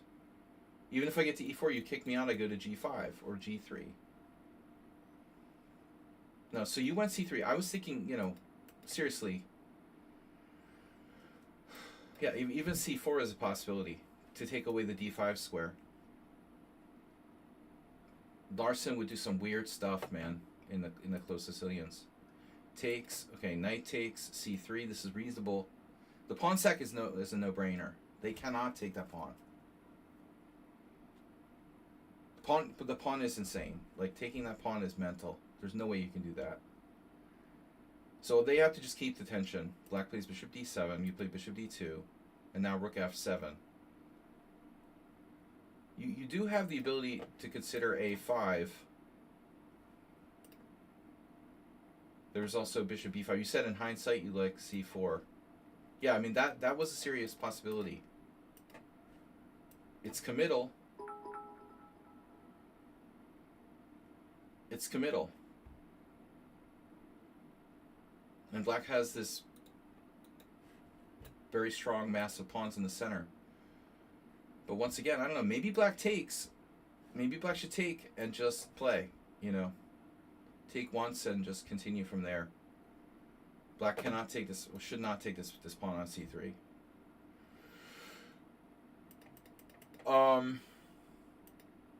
But I mean, difficult to evaluate this position.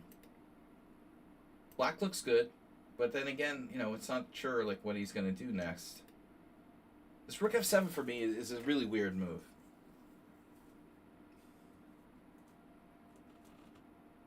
I don't understand rook f7.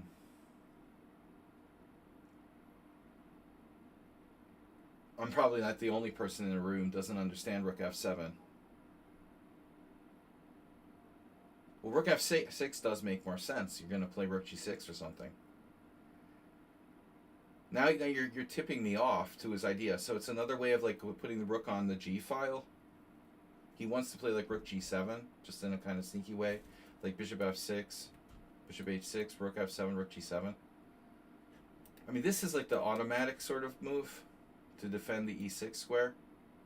I would think like bishop c6.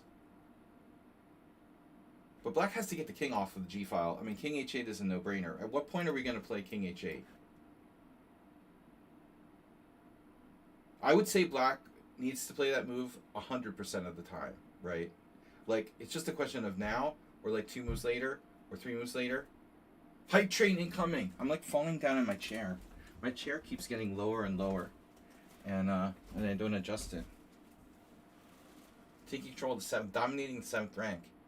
No, it's a sneaky attacking move.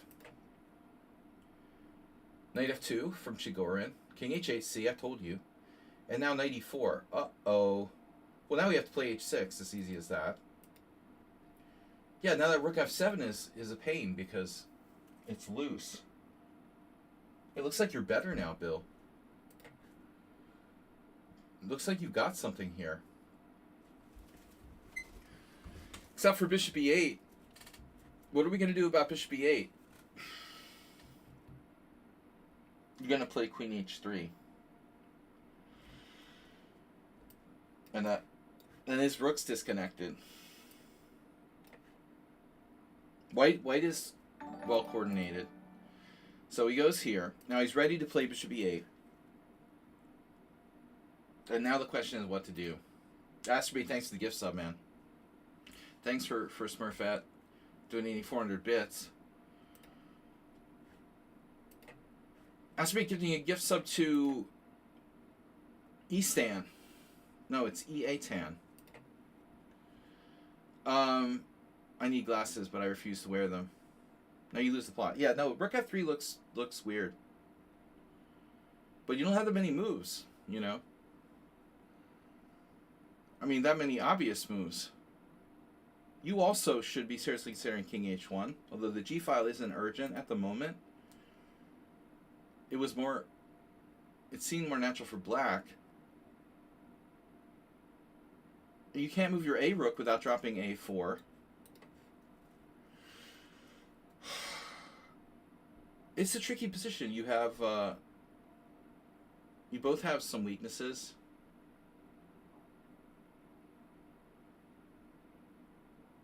I don't know. I mean, you have a lot of pawn islands. 3 pawn islands, but it feels like more. Bullet Simul at level 10 hype train. Right. How did you know? Thanks for another 100 bits. Rook A F8, Rook F3. I don't know what the plot is, though. Is the plot to go here? Or just double? I don't think Rook F3 is terrible. You're guarding the E3 square. I don't see any caveman attacking here. You might call Rook F3 a defensive move. And now Bishop E8. Yeah, this is a problem now. I mean, your queen has this square. You could put your queen on G4, but then the G file. Still, you're fine. Alright. I mean, you could go back with the queen. I think that's the safer thing to do here. Do we have issues with like the H4 square? Say Queen E7 or Queen D8? Yeah, this starts to be a little awkward, right? Because now I guess Bishop E1. But this square is soft. I think we have to start calculating. I don't like where your rook is. Your rook has no squares. That Rook F3 was awkward. Alright, so Rook H3. This looks okay. Maybe you're right about Rook H3. Better to bring the queen back on this diagonal. Otherwise your Rook on F3 was very awkward. Yeah, this was right. That looks okay. Very safe. You still should have your king on H1 by now. Rook G6. Yeah, now in retrospect you said you wanted to play C4. Now, it would be nice to have this pawn chain go like boom, boom, boom. C4, B4, B5 or something. Hype train, level 1. 30%, guys. We crushed it. We don't normally get hype trains, but they're activating the hype train sort of randomly. We don't normally get hype trains. Nice. Mr. Sohan gifted 7 subs. 7 subs. I do a little dance like Trump, you know. At 7 subs. Hype train level 2. Alright, we do the Trump dance. Yeah, we haven't got the hype train level 10. That's definitely bullet simul. Good idea. C4. Bet Larson approved. Bishop C6. Yeah, and so now we're looking at some scary stuff here, right? You should have played King H1 at some point. There's 93. That's looking like a very scary pawn sack.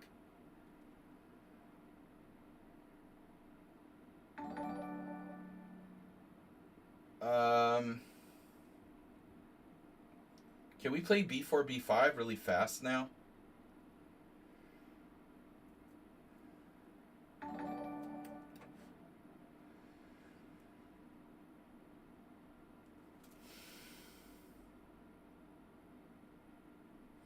There are actually a lot of people starving over here.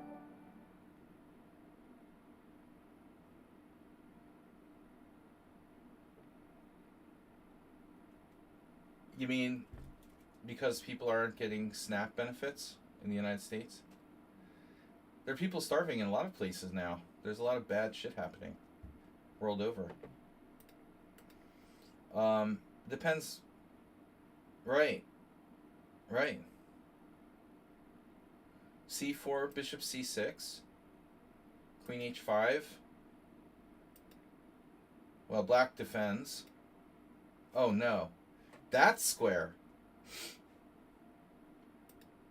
I think this is time pressure and someone is in panic mode. You seem reluctant to play King H1. Any particular reason?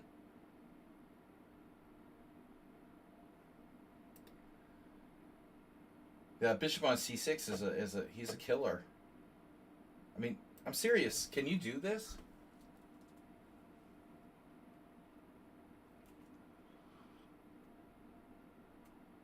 Of course this is scary. I mean, he could go here, takes, your rook is hanging.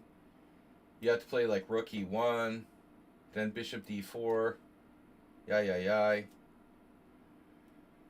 it doesn't look good. It doesn't look good. B4 is too slow. Your king is not in a good place. And that self pin looks very dangerous. Black is focusing on h4. Control it. And knight e3 looks bad.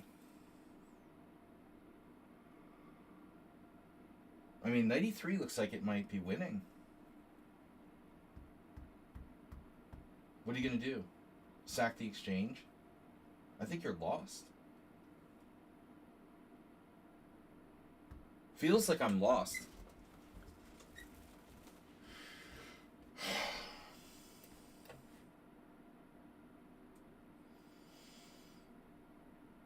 I don't like the look of this, man.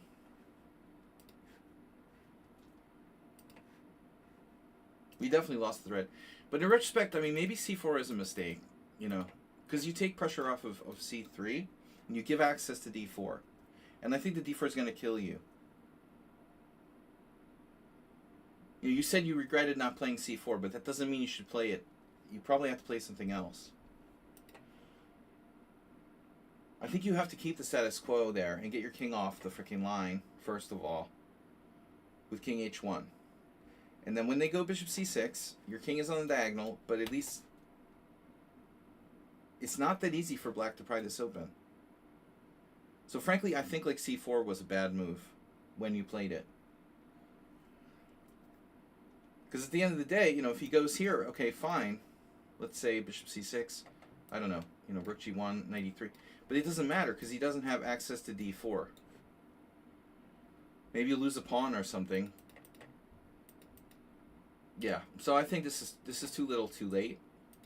You're already in trouble. And queen h5, a one-move threat.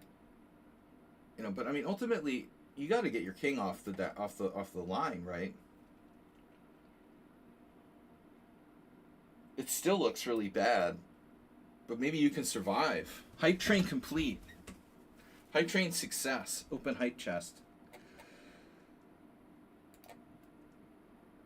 You earned a hype chest. Share. All right. Yeah. Weak squares. Queen f3 here.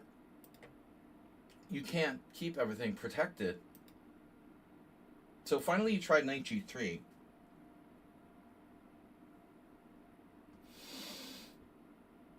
Well, it's better than nothing. This could last. All that to put the king on g2. Okay. Well, looks like bishop h4. That's pretty nasty. Oof. Yeah, that's a nice move. This is not good. You had to sack the exchange and you're just busted. No compensation. Alright, that's a tough one. I mean, the closed Sicilian takes a lot of practice. I don't know. I mean, I'm a little skeptical of the setup with queen e2. It doesn't feel right to me. I mean, this knight is normally coming back to e2. But I mean, I guess I'd liked your position after you went knight d4 so quickly. It's like from here you messed up. This should be considered, no? I think you should consider knight b1. I mean, why not? Why do you have to be congested at d1 necessarily? It's still not like a placebo or whatever, but panacea is the word I was looking for. Let's see what the computer likes. I just want to be open-minded about this knight retreat. It's very close. It actually prefers knight d1. I don't think that knight d4 is black's best move, though. The computer likes it. I don't see why black has to play it right away, you know? It seems very committal. It's not going to like your queen e2. Well, it still thinks that you're slightly worse. g4. g4 is normal. You can do that right away. And then I told you, you have the knight e2, knight g3, knight h5 thing. It's like the game I had with Josh Waitskin.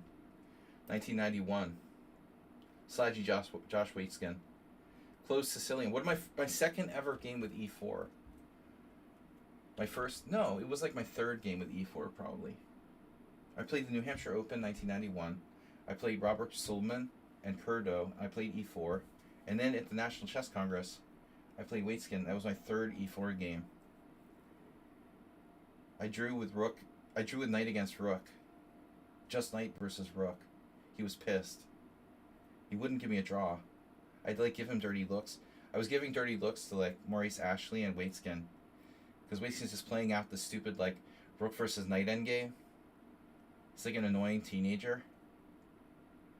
All right. Anyway, long story, but g4 is okay. Going back, we've got not Pabu. Ready or not Pabu.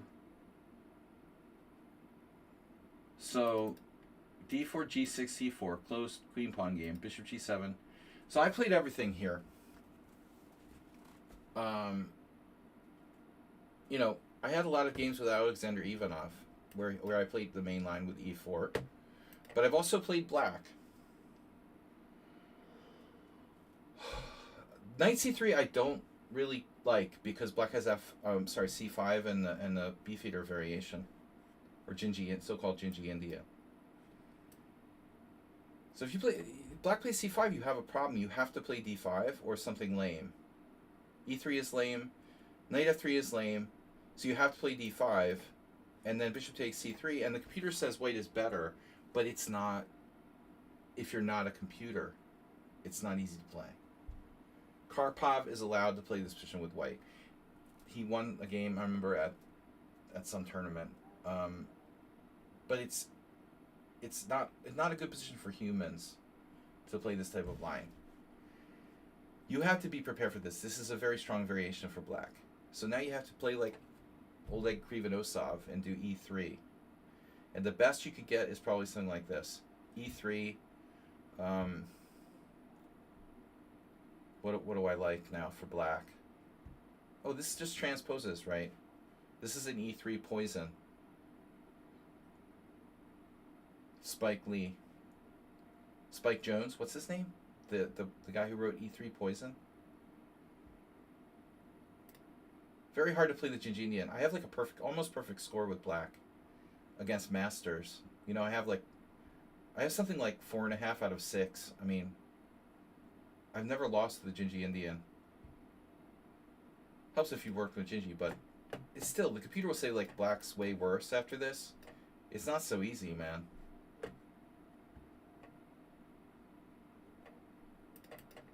So, my last game with this was interesting. What did I do? My opponent played... Oh, no, you know what they do? They go here, and then they play e3. So take, knight c6. You know, another position that theoretically should be okay for black, I mean for white, is this is a Rubinstein English reversed. Once my friend David Vigorito got this position against Smirin with black at the World Open, and Smirin offered a draw with white in like 11 moves. You know, he hated his position so much. He's like 2,600 and offered a draw to Vigorito in like 10 moves. Computer will say like white is doing fine here, right? 0.0. But look at the score. Why is black like winning like 50% of the games? You have to be like a superhuman to play this properly with white. So the best methodology is e3. And I had this game with this guy, a Hungarian guy, a couple years ago, who actually played something interesting. He did, what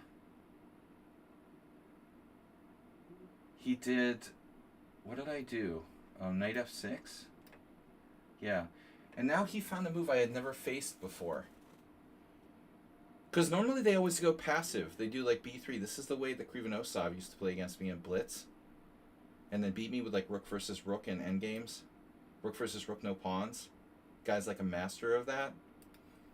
But against this guy, he went g3. This is actually not a bad idea. So you can try to kind of backdoor it into a normal English. And we had some game like d6, bishop g2, bishop d7. He castled and I played h5. And would you believe that Magnus played this with black? The game's not in here. Maybe I didn't play h5 right away. Maybe I played queen c8 first. There it is. It's Van Wely Carlson, 2006.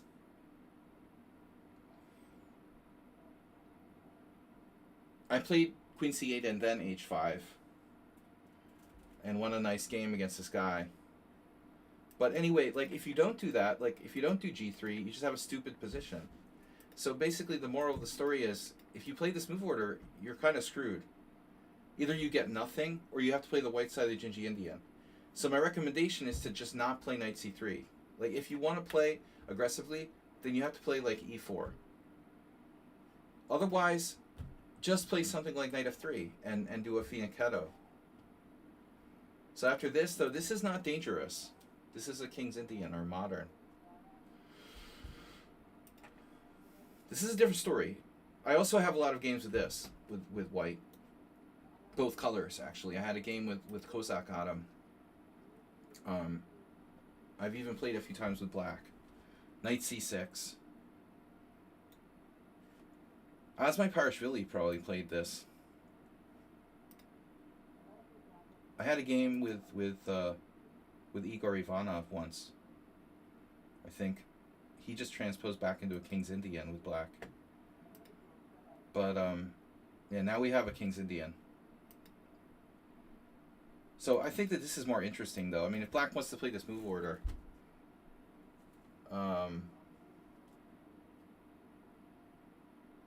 if bishop e3, e5,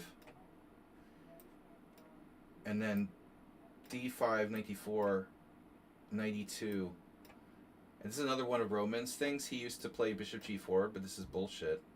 This is unsound, you know. Sometimes Gingy would do this stuff like sack a piece. This is unsound. It's stupid. Alright. Anyway. Your opponent transposes to King's Indian. You played the same-ish. Black castled. White played knight e2. And now a very strange move by black. Rook e8. Why does black play rook e8? Okay. Maybe some cases where white plays bishop e3. This reminds me of one of the last rounds, round 10 at the World Senior, where Euro and Bosch beat what was his name? Novik. It was this. Oh God, it was this position. E5 takes. This is disgusting. Queen takes queen. And Novik had no idea what he was doing. He had no idea what he was doing. There was like knight d5. And he did something weird. I think he did like knight a6. And he got into terrible trouble, bishop g5. It was horrible. Watching Grandmaster like get crushed. Here he thought for like 20 minutes. I was like, dude, this doesn't look good. I was sitting there next to them like, oh my God. This is horrible for black. But rook e8 is not a move. That doesn't help us. So bishop e3 and now e5. Well, if you exchange pawns, you'd be like a tempo up. But you don't have to exchange pawns. You can also push, and the rook is misplaced.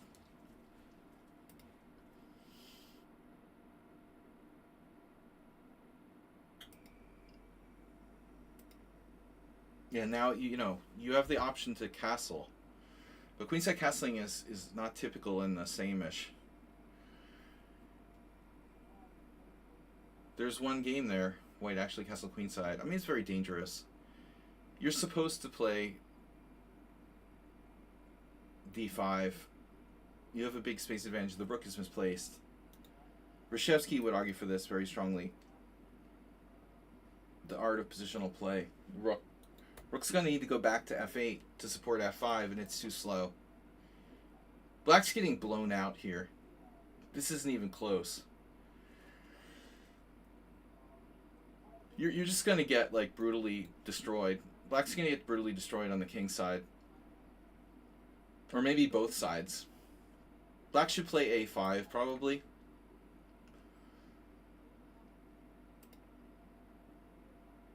This move is always bad. Rarely is knight b6. Rarely is knight b6 good in a King's Indian. There are a few exceptions.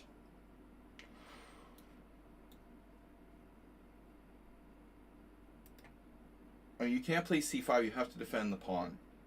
I think this should be considered. But then he can probably block the kingside with like h5. So the more natural move is like knight to c1. Then he has this knight h5 crap. So you're better off just playing b3, which is what you did. And then black is playing c6, and this at least, attempts to distract you from like a direct kingside attack. But now you have like choices. You can even take. You can take and you can play like c5, leveraging his structure. I would argue that black is borderline, getting close to clear disadvantage here. He probably has to take, allow a trade of queens. If you want to just be a minimalist, I think this is seriously better for white. But yeah, probably not the best. It's too much simplification. After c6.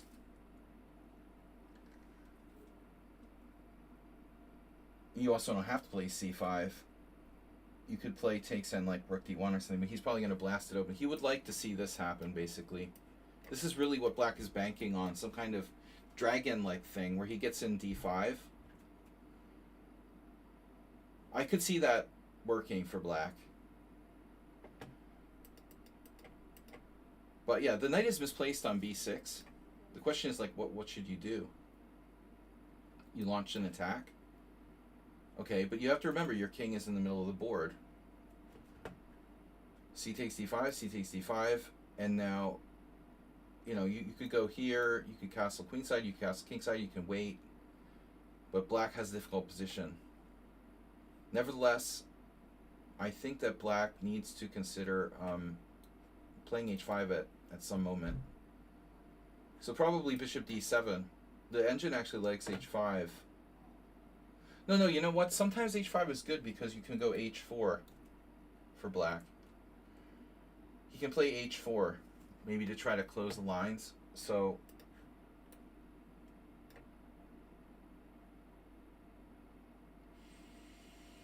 it's not so easy to say how you answer that. H3 and then h4.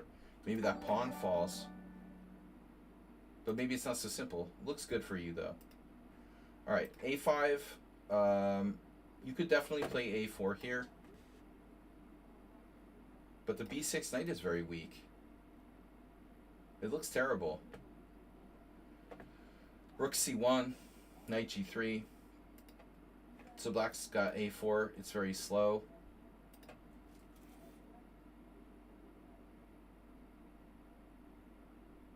I think he could try to sacrifice the exchange maybe here. Asterbate, thanks for gifting Silent but Deadly. Alright. A4, B4, that's fine. Black has an extremely difficult position. The computer points out bishop d7. Positional exchange, this, in some positions is good, but I don't think it really works here. Feels like you made a tiny concession giving up the c4 square. So here black plays for rook c8. How's that square? Yeah, but he has a problem with g5. He has no squares for his knight because the rook belongs on f8. Maybe he has to play this first. Sorry. Maybe he has to go here, so g5 can be met by a knight move. And then here. And then h5. And you have some attacking chances on the h line. For example. So queen c7, going for the c4 square again. Rook c1 looks logical. The computer points out g5, okay. And you went there, which certainly seems okay. I like how the engine says knight b5 is dubious. Okay, well, I'll accept it. Here, rook e7, h4, very strong attack. h5 is too late. Black has a terrible position. And here you might consider, I don't know, knight a3, just to avoid exchanges. But it's not necessary. Maybe he should. I guess he can't. He can't take the other way. And now bishop takes b5. Oh, wow! What a fancy move. That's a classic, right? Bishop h6, threatening queen h8, mate. Classic attacking motif. Black is choked by his own pieces. f6. But where's the mate? Check. Where's the mate? Oh, bishop takes b5. He's not getting away. Yeah, this is a really, really nice game. And double check. I mean, check and then check. So it's really mate after bishop takes. Mate on the next move with queen takes g7. Very nice game. Black did not know what they were doing. I just got a submission from Knight Maven. Who is that? Oh, that's you?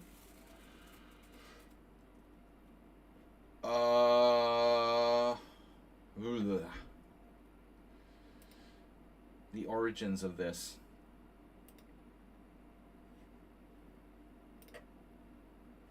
All right.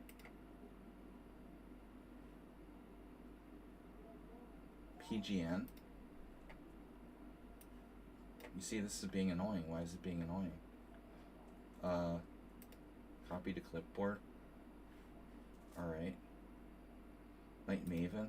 Are you white? You're black. This is new. I hope this works. Paste. Yes. All right. So you're black.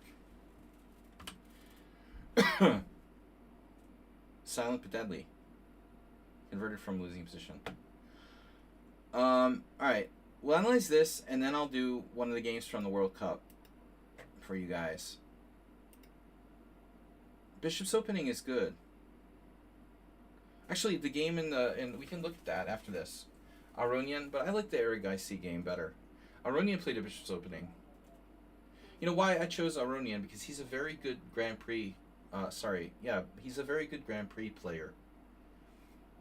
Levon has a good. He has a very strong history in playing in the Grand Prix event. He's a good handle on it. You know, he's tricky, and he seems to play well in that format. But anyway, Bishop's opening is tough. Knight f6 is probably the best. White plays knight c3, so it's a Vienna now. And then now you have to make a choice. You know, I don't know too much about what I recommend here. I've played mostly bishop c5 lately. I mean, a lot of people play knight takes e4. A lot of people play bishop b4. Knight c6 is the main line. But I really feel like I feel safest with this move. It's a constructive move. You're developing your pieces in a very fundamental way. I think this is... It also doesn't block the c-pawn, because using c6 can be very useful. Most people will automatically go here. The main line is like knight a5. I don't think that's so easy to play. I mean, you can kind of get a little bit behind in development. And knight takes c4 is pretty crazy. So, queen h5, knight d6, bishop e3, and then if knight c6, you get the Dracula Frankenstein variation with knight b5. I don't know if I want to be involved in that or not, but whatever. So you played knight c6, which is fine. And after d3, okay, so you're playing bishop c5 now. This is a line. But you know, this is the main move. Computer thinks it's best, not the most fundamental developing move. So here, I feel a little bit less sure of what's going on. White has f4, bishop g5. I've lost some games trying to play this way with black. If you know what you're doing, I guess you're okay. Now knight e2. That's surprising. There's a Kasparov game I didn't know. That's some kind of St. Louis crap. Knight on G to E2. Some St. Louis game. Okay, Knight on G2, some rapid blitz, whatever. Knight G2. This isn't too common, but it looks okay. What about Knight G4? That's been played. If you play Knight G4 and he plays castles, you play Queen H4 and white is lost, right?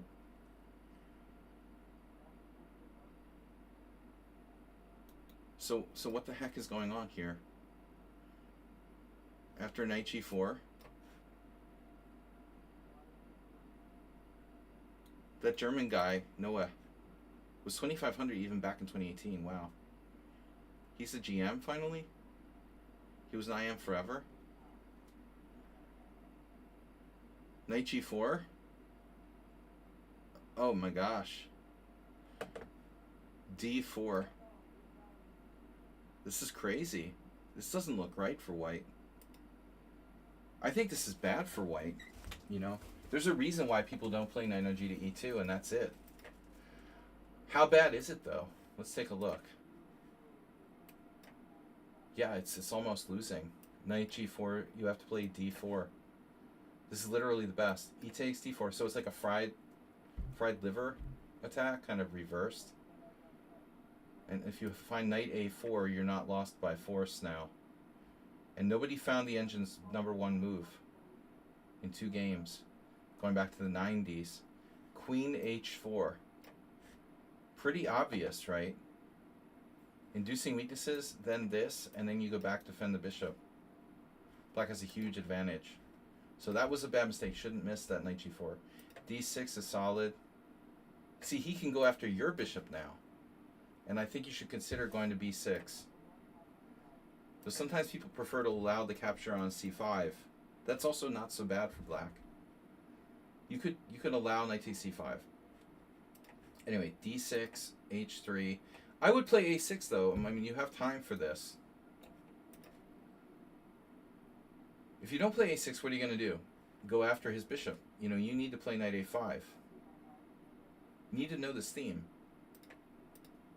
You castled. I mean, Bishop G5 is a possibility here too.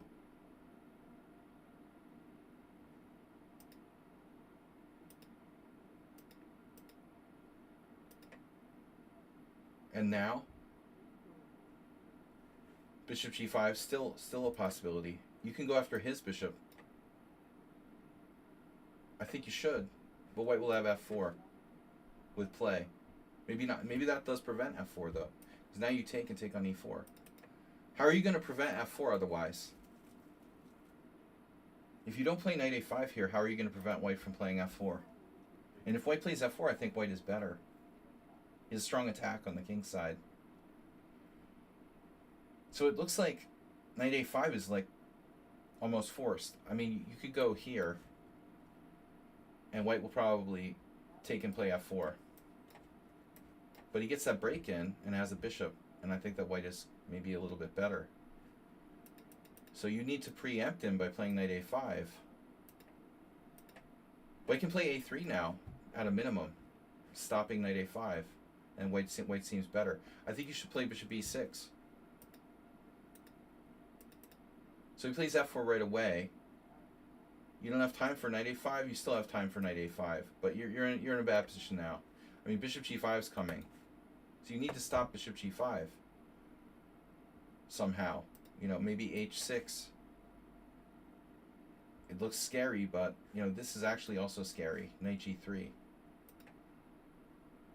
So I don't know. I don't like the situation we're in now. This looks very, very scary. That's why I don't like to play this type of line. I don't think this is going to save us. You know, this sacrifice is unlikely to work. He can stuff you with F5. This is still not bad. Now this, probably your best move. I'm not sure he should play F5, to be honest, you know. He should have a strong attack on the king side. What if he takes? Maybe F5 is a mistake. You had a chance to play what? Had a chance to play D5. You had a chance to play D5. Well, that's a possibility too. You had a chance to play. He had a chance to play D5. When? Oh, here. He had a chance to play d5. That's true. It's double-edged, though. You know, I think that white is better with the two beasts. Like, d5 takes. I still think that white might be a little bit better. But it's true. It's true. You could say, like, here, bishop e6, black is almost equal. Yeah, that's true. It would circumvent f4. I agree. Better than what he did. I mean, bishop d7 is too slow. This is definitely not good. White is better. Here, I don't know. You know, maybe white has a lot of options. This closing it up, I'm not sure about. Here, looks like black is probably okay now. b3, trapping his own bishop. That's definitely not good. So you missed... Maybe you didn't miss this. Okay, if b5, bishop d5, c6, b4.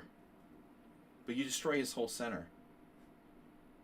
Takes, takes, takes, and white is worse. I think. But you could also just simply take here. Now your knight's going to get trapped. We can't have that. See, this isn't so simple. It's very tempting. b3, b5, bishop d5, b4. What did I say? c6, b4. Weird position, huh? Pawn takes, pawn takes. It's actually good that your queen is on this file. Black can't be worse here. You have to be better. Plus 1.3. The best move is queen c5 check.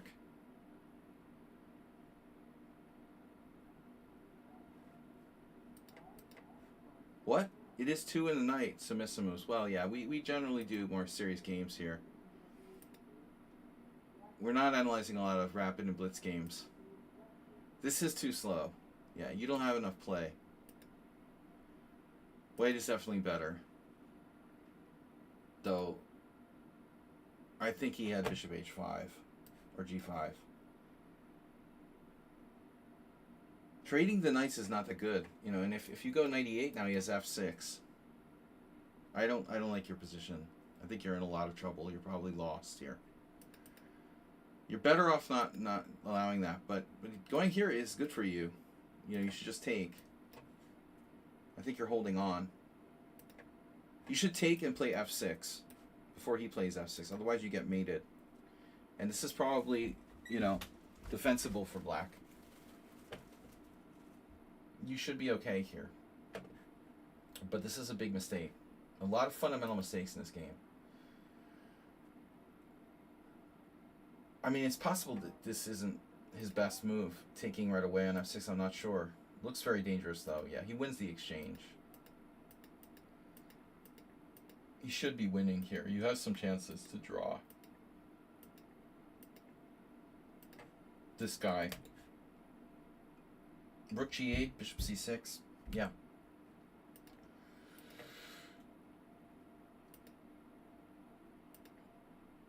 You have compensation, it looks like.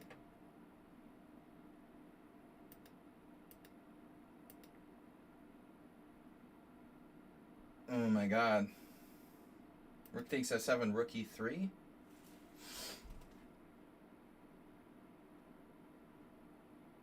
That's what happened. He takes on c4. But maybe white has a better move. I mean, queen... maybe he doesn't have a better move, actually. Queen b2. Rook takes h3 check. Queen b2. Rook takes h3 check. King g1. Rook h1 check. That's horrible. He's getting mated. He's winning, apparently, on rook b1 or queen b2. Wow, really? He's winning. Wow. Rook takes h3. Oh, I'm hallucinating. I'm sorry. I'm hallucinating. I thought the bishop was already on an open diagonal. Oh, my God. Wow. Yeah, so you need to play bishop takes e4. But he's got mate on the back rank. So you had to do this desperate sacrifice. Uh-huh. So what's this, a draw? It's a draw. Is it a draw? Takes, check here, here. It's a draw.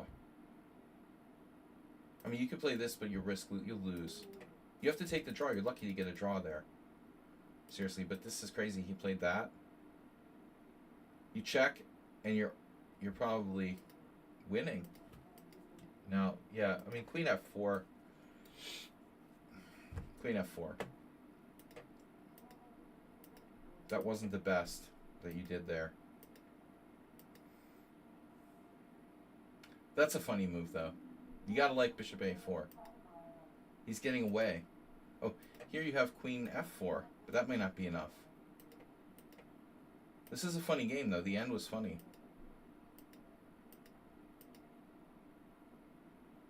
That is very funny. And you checkmated him. Entertaining. Okay, guys, it's late, but I'm gonna do one more game. So let's take a look at a game from the World Cup.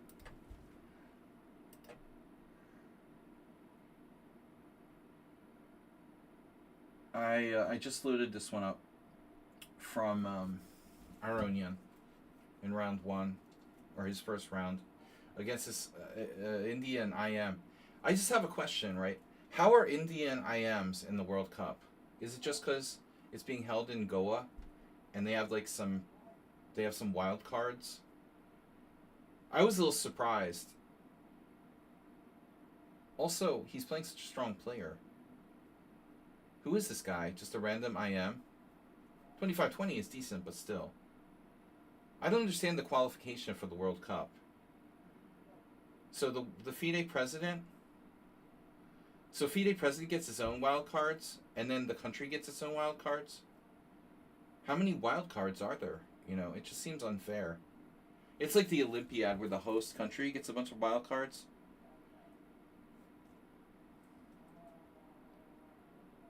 He's still the strongest IM in India? Wow, I'm surprised. I would think there'd be like a million. 25-20 isn't... You know, you'd think there'd be like 25-80 IMs or something. Still, like, you know. He's outrated by most of the players in the tournament by like 100 points, at least. I don't know. I don't like this whole wild card thing. It just seems unfair. Also, Dvorkovich just throwing whoever he wants in there. It's very political. Imagine if, like, the FIFA wild card, they just, like, put, like, random countries in the Soccer World Cup. It just doesn't seem... It's just too political. Anyway, this is a good game. Aronian played white. He played e4, e5, bishop c4. So that made me think of your game. Knight f6. And now Levon doesn't play the Vienna. I don't think the Vienna is as good as d3.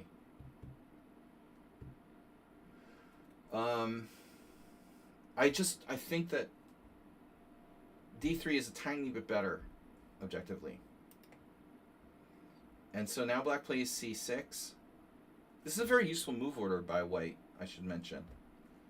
Because you could still do a Vienna in some cases. Black plays c6 now. And then what Aronian did here is apparently normal, but it's like white has a bunch of different moves. This is interesting. Queen e2. Knight f3. Black plays d5. And now white takes on d5. And this is very surprising. Because Levon gives up his center. He gives up his strong point on e4 early. So this is not something that black is going to be well prepared for. Because look at the statistics. Almost always white plays bishop b3 in this position. These guys have... Aronian is very tricky. He has very specific preparation. So this is some kind of line he knows maybe objectively isn't as good, but he's looked at very deeply. So I just think it's cool. It's like you're playing black or something. Pawn takes pawn, and just bishop b3. I'm just being black with the white pieces. And it's very hyper modern. So he gives up the center to counterattack.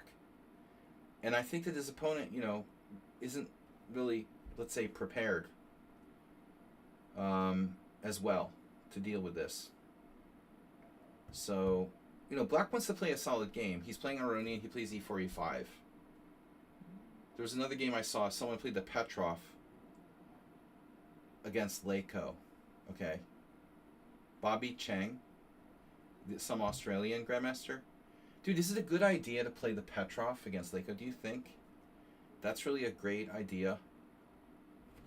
I was kind of scratching my head. It was like the time that Hikaru played the Caro-Kann against Leko. I was like, I'm sorry, I don't think that's really the greatest idea against like the most solid player in the world. We're going to play a super solid opening against a solid player. Maybe not a good idea. Alright, so this is apparently a mistake. Check. And then you look at the list and there's no good players. Well, that's not a good sign. So clearly knight c6 needs to be better. And it's also a much more natural move. Not a common position though. So bishop before check, weird move. He induces c3 for free. But I mean, okay, white won't be able to put the knight on c3. It's an idea that happens sometimes in the Scotch and other openings. But I feel like it's a free move for white. Bishop d6, and now white castles, and then black castles. And interestingly, we've got some transpositions to Nepomniachtchi. And one game where Aronian was actually black in the same exact position. So the idea is like you give up the center, you play hyper-modern chess, you're counter-attacking. We're going to put pressure on d5. This is a very common kind of idea. You know, white's pieces are passive on the queen side, right? Black has a strong-looking center, but can he keep it all protected? It's not so easy, you know.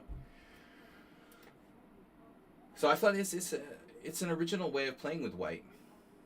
And so far, black's used 4 minutes. Bishop g5. And now, how do you keep d5 protected? What choice do you have? Someone played bishop c7 here.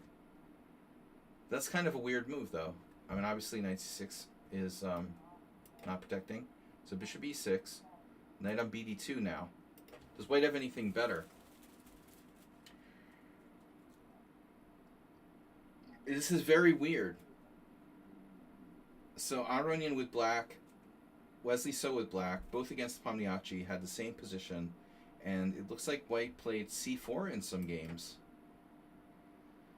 So Nepomniachtchi played c4 against Wesley So 5 years ago, and there's another game where Nepomniachtchi played rook e1 against Aronian, which is a very natural move. But here we have instead knight on bd2. It reminds me of playing like the Aliakhin's defense or something. How does black keep this overextended center protected? He's got to keep this protected, this protected, this protected. Everything has to stay protected. White has like no responsibility. So it's not necessarily an advantage. It's like the Grunfeld. It's not necessarily an advantage to have a big center. You know, if the center is just getting attacked, it's just this like liability. You know? It looks like black is better, but he's not really better because he just has to protect these stupid pawns all the time. He's only equal at best. Knight on bd7, rook e1, and now what do you do? So white doesn't seem to have an immediate threat. So I think this is like critical position. India had no wildcards. FIDE gave 6 wildcards. So how is this guy in there? Can you explain that to me, Mr. Slow? How does Aroniak Ghosh get in the tournament? How do you qualify for the World Cup anyway? I don't even understand. I don't understand how people qualify for the World Cup. Like national championship or something? It must be like the national championship. It's not clear. I guess he must have done well in his national championship. There are 80 federation spots, according to the last Olympiad outcome. India won.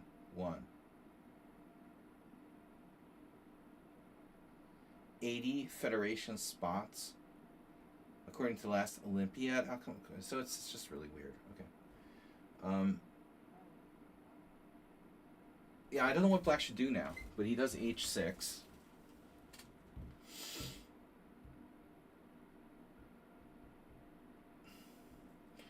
Yeah, Sepp Blatter is involved. Did you guys hear that FIFA is going to give a special peace prize to Donald Trump?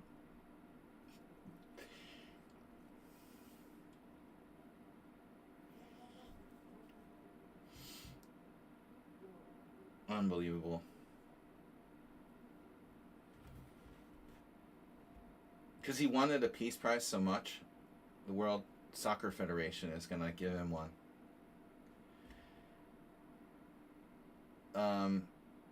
Okay, H6, I'm not in love with this move.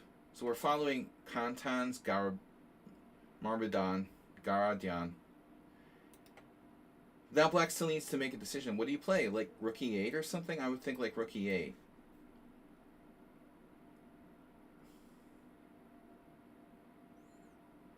Why not rook e8? I mean, it looks like a good move. You can unpin though, huh? So people who have played queen c7, that's what this dude did. Not an impressive square, really. But getting out of the pin is worth something. There's also been a game where black played rook c8. The Kantan's game. So he's looking at c4. Let's see what the computer says. Rook c8 is the best move. Wow. Rook e8 is second best. Then there's like b5, which is neat. Wonder why black would play that. Watch what happens next, right? Queen c7, c4, novelty. Doesn't make you want to wish you played b5. You gotta love this move, right? It looks weird, right? That's the way to control the center. We're fighting back for control of the center. This is a great move. It's Snake Benoni. Aronian is playing the white side of the Snake Benoni. So what happens if black pushes, right? Can I just ask an obvious question? Does anyone like fully understand this? I know it seems weird to release the tension, but is this just a really good Snake Benoni now? And what are we doing? I'm not exactly sure. Does anyone understand? Why not d4? I mean, it's Aronian and I'm afraid. That was another thing, like watching the guy who played the Petrov against Leiko. He spent like 30 minutes on an obvious move, on like move 15. I was like, dude, are you afraid or what? I mean, the guy's like almost 2,600. I'm sure he doesn't get that scared against like average players. But, you know, if you're 2,600, you shouldn't be afraid of anybody. d4, come on. What about d4? What's the problem? Is there some tactic? I don't get it, you know. I mean, if bishop g3, couldn't you even do this? Theoretically? Okay, maybe that doesn't work. I don't know, though. I'm not sure white even has a threat here. Jesus. That's not even good. Oh, shit. So c5 works. Oh, my God.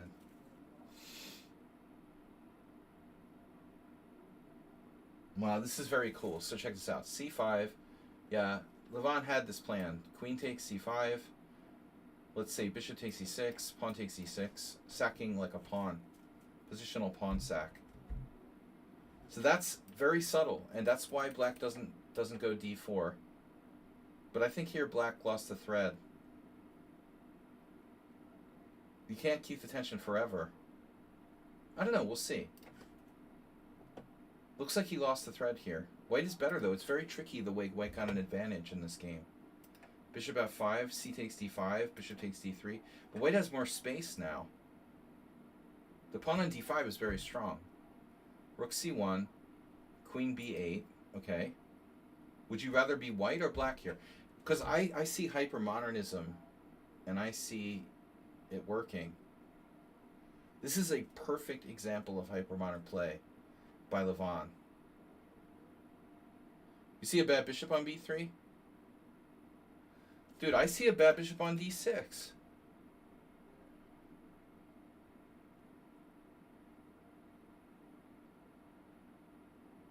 But I see a space advantage for white with that pawn on d5 at the moment. He plays knight c4, the bishop's attacked, black trades, and we still have bad bishops. But watch this. No bishop takes, rook takes. Now we still have a space advantage. So we asked the obvious question. Mr. Slow said, you don't like the bad bishop. So he makes his bishop great again, just like Donald Trump. This is amazing. Now watch what happens. This is crazy. Aronian had this like planned. This is crazy. Knight d2, giving up the h2 pawn with check. Bishop takes h2 check, and now king h1. So suddenly, all the white's pieces are pretty active. The e4 pawn is going to fall.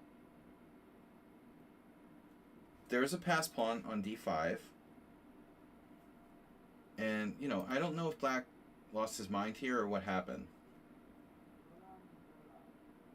But I am not entering into this move very lightly. Here the guy played g5, and I don't know if that's a good idea. Because all hell breaks loose. I mean, maybe it's okay, but it looks extremely dangerous. If black can choose another option, I would strongly consider, you know, a different option here.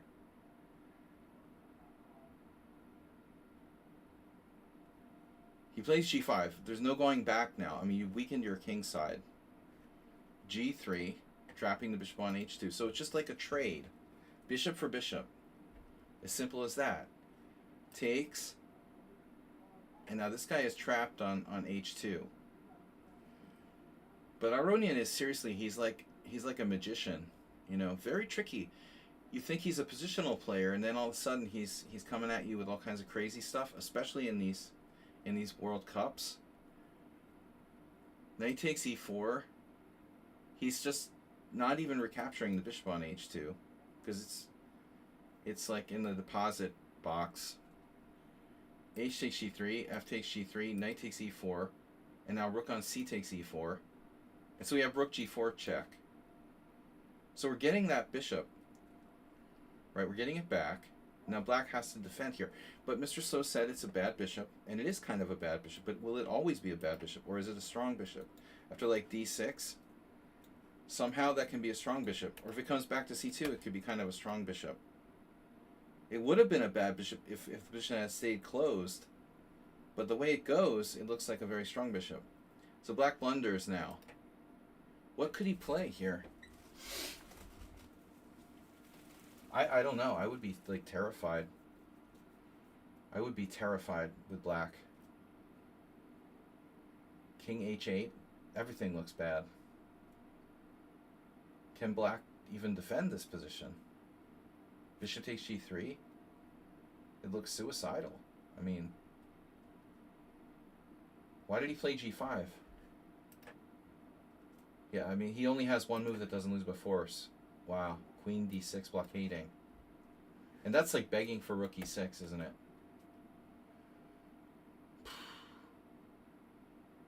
Queen d6 is the only move that doesn't lose. Queen d6, king takes h2. And now what? Well, we have equal material. White's got the e-file, a passer on d5. It just looks like white is better. But black blundered. He has 40 minutes to 30 now. Time very important. Knight f6. And so white misses a strong move. Rook g4 check. Oh no. Oh no, rook g4 check. With the idea of queen d4. So what's the point? Rook g4 check takes, queen takes check, king h8, only move.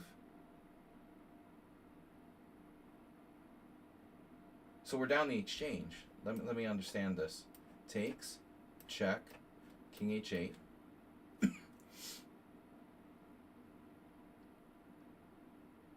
What's happening here? Does anyone understand?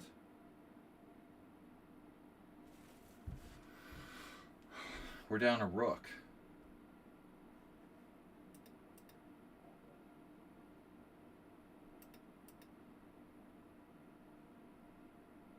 Check. Check f6 looks bad. So if check, this looks very bad. I mean, still not clear to me, but Jesus.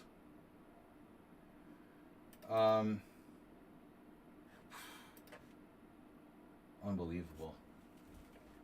Well, I mean, okay, Ronian didn't see this. It's understandable. You know, this is very hard to see. So he doesn't find rook g4 check. Instead, he plays d6. And now black has to play what? Queen c8. So queen c8. Can I go like rook h4? Is it too late? If black finds this move,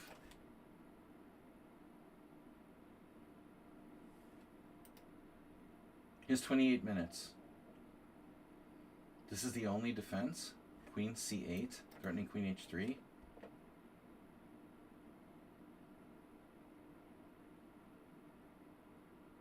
Protecting g4.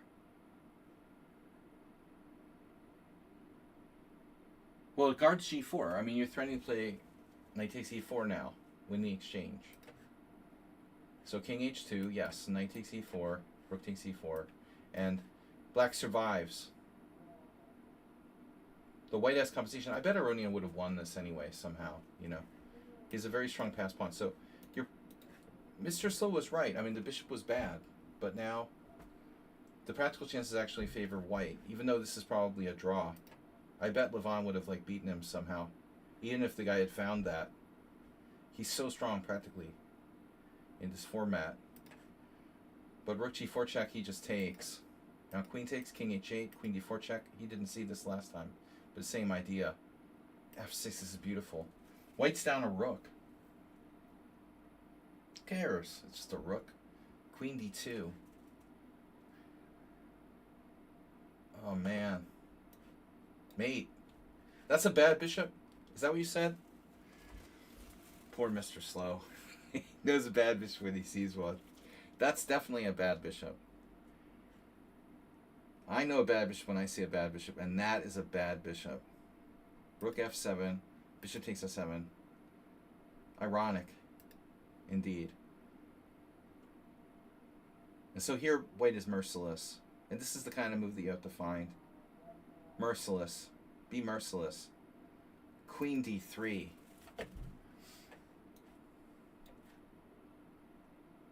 Black resigns. Crushing, crushing. Great game. Okay, not perfect, but still. I love the way that white played this in such a hyper-modern fashion. There was another good game. Aragaisi played. Check this out quickly. I gotta go. But another, of course, the very strong Aragaisi played an interesting line, a line that I used to play, which is the English 4 knights with d4. This variation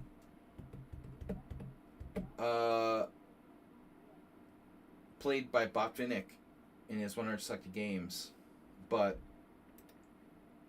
the move that is played as superseded Botvinnik's bishop g5 is g3. Now black plays like this Bulgarian guy, Martin Petrov. He plays like he's playing like he's a computer. He plays the computer line. But I'm not sure this is objectively the best way to play. But a very strange thing happens now, right? Okay. Black goes into like computer variation. Take. And I've had this. Freya Chess is reigning with Party of 11. Welcome. Freya, welcome. Thank you for the raid. I'm taking a quick look at just a couple games from the World Cup, and this one really struck me. This is like some computer variation. People have even played this against me. And I always suspect they're like an engine and they're cheating or something. Because it's so unnatural, to go so early to try to grab a pawn while your king's still in the center. It's a very computer-like variation. But okay, Petrov is prepared. But Arageisi's like even more prepared. So this is like a kind of unusual line too. I mean, people don't play the d4 variation too much. And so now e4. So again, Nepomniachtchi pops up. e4, and then unbelievable. Look at the guy's time, Black's time. First of all, where did his 12 minutes go? He spent 12 minutes on the first 7 moves of a very well-known variation, plays knight a5, and then on here, on e4, he spends another 6 minutes and plays knight takes e4. And I'm like, dude.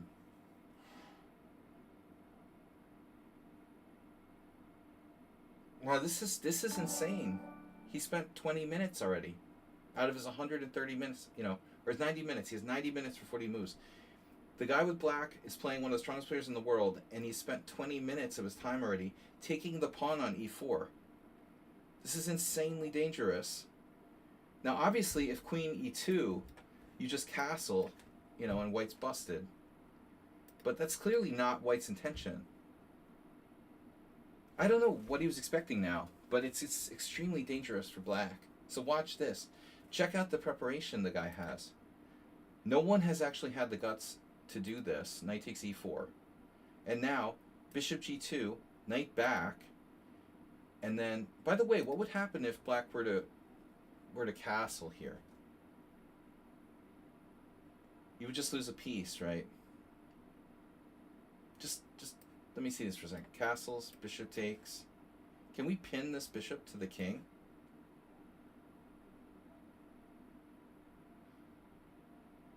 You want to leave it till the next move. No, this is a really interesting game. I can't believe the guy played knight takes e4 against such a strong player. It just looks too dangerous. Of course, it's an important pawn. But, I'm just thinking, if Black castles, can he pin white to the king? Queen e7. I guess it's just not enough, right? Rook e8. We have no control of f5. So white can play all sorts of things. Well, maybe not all sorts of things, but still. f3 in particular. So there's no f5 and there's no d5. So you can't do it. I was thinking bishop takes queen e7, maybe. But it's still not. Let's see, queen e7.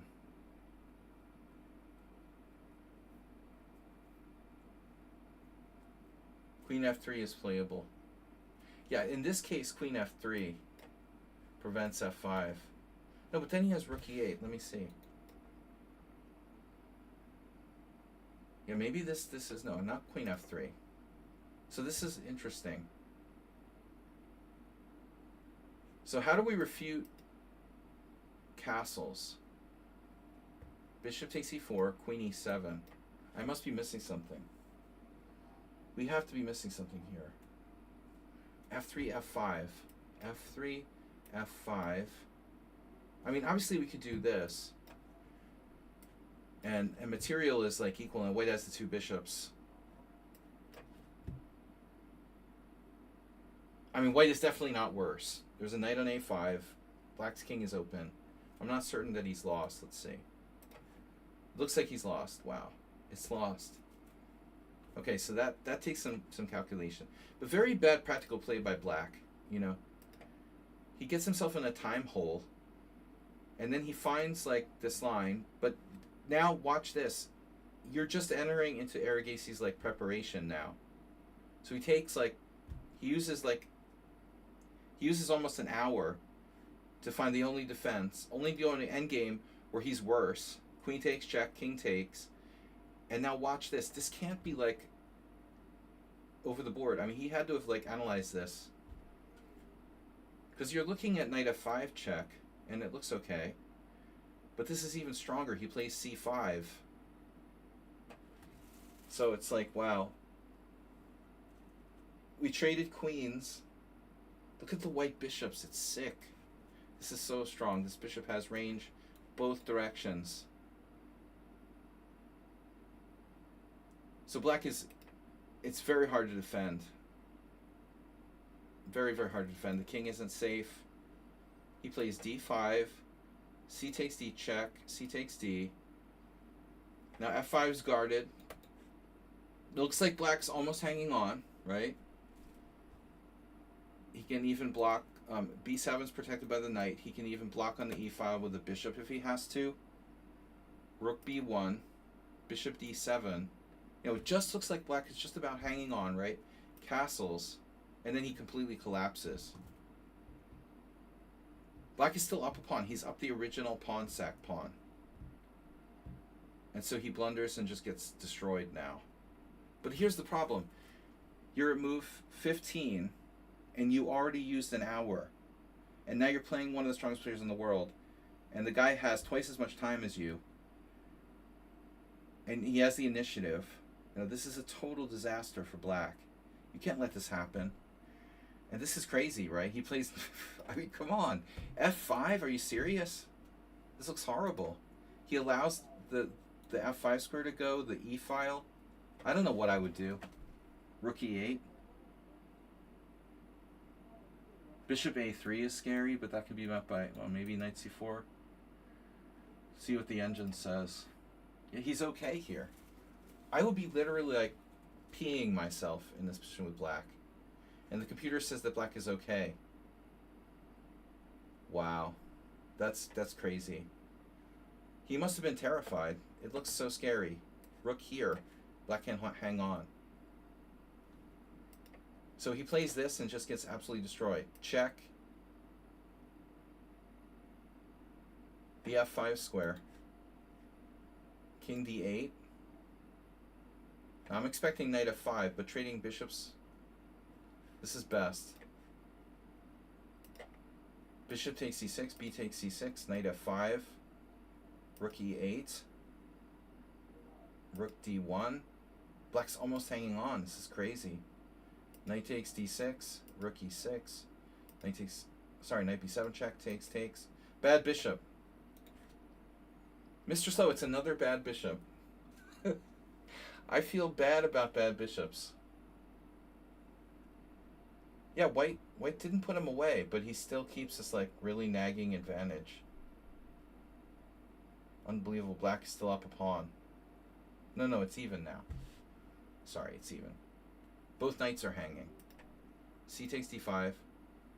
C takes d5. Bad bishop. What is it? Bad.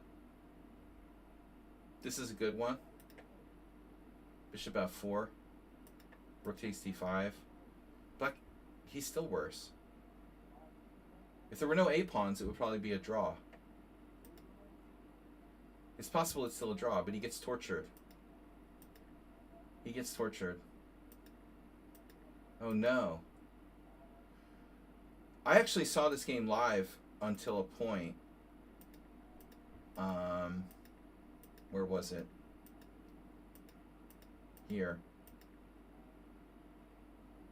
I saw this position after this. F4, G takes F4, G takes F4. I think when I saw the position, it was this. And I wasn't sure if white was winning. I mean, there's only 3 pawns left. The A pawn is very strong. Knights are bad at stopping rook pawns. But the black king is so good, you know? I just wasn't 100% sure black was lost. What do you guys think? That's when I came upon the game today when it was live in the morning. Knight c6, bishop d2. King looks good. Is that enough to save black? A clear pawn down with knight versus bishop. Well, the result would dictate otherwise. But I'm not certain.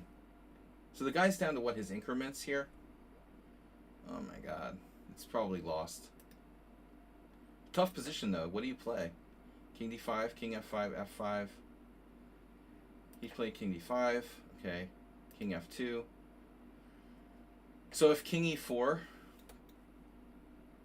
the pawn is off to the races.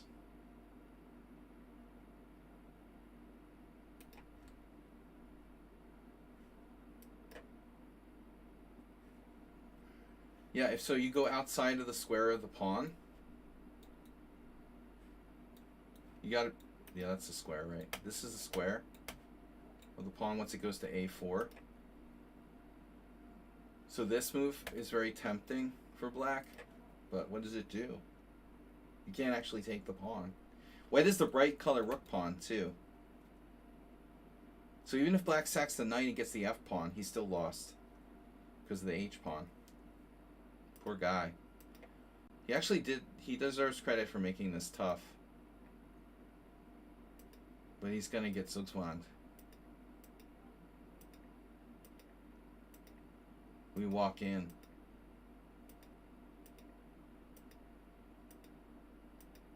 Oh no.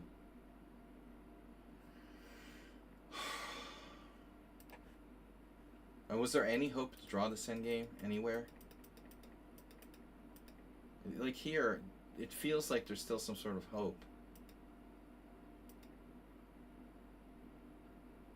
A4. Funny, the engine doesn't realize that's a great move. I don't know if black ever had a draw. Probably not, you know. Kind of a classic endgame. Here, it looks like his last chance. Yeah, I mean, you definitely don't want to go into the minor piece endgame. This is actually instructive. This moment. See, Petrov's down to 2 minutes, and Arigasi has 12. This is like something I would do. If you played Rook B7, you can avoid that like minor piece ending. Check, King D7, Rook takes E4, Rook takes A7. This is probably a theoretical draw. Though I don't know. The rook on the side, maybe white is winning. We could play A4. Yeah, maybe it's winning. Still, I think a better practical try. Anyway, all right, guys, I'm gonna go for now. It was a good analysis session. We'll be back maybe tomorrow with some blitz. Let's play some blitz tomorrow, around noon, between noon and noon 30, noon and noon 30 tomorrow. I'll be taking challenges, 5 plus something tomorrow. My first blitz stream back in a while. Thanks for the raid from Freya Chess. Thank you guys for your gift sub, especially Mr. Slow, as always. And I like that Freya thing. She put in those sharks. That's pretty cool. I like that. They look like sharks, but they're boats. All right. Anyway, very cool. I'll see you guys later. Have a great night. Thanks for the follows.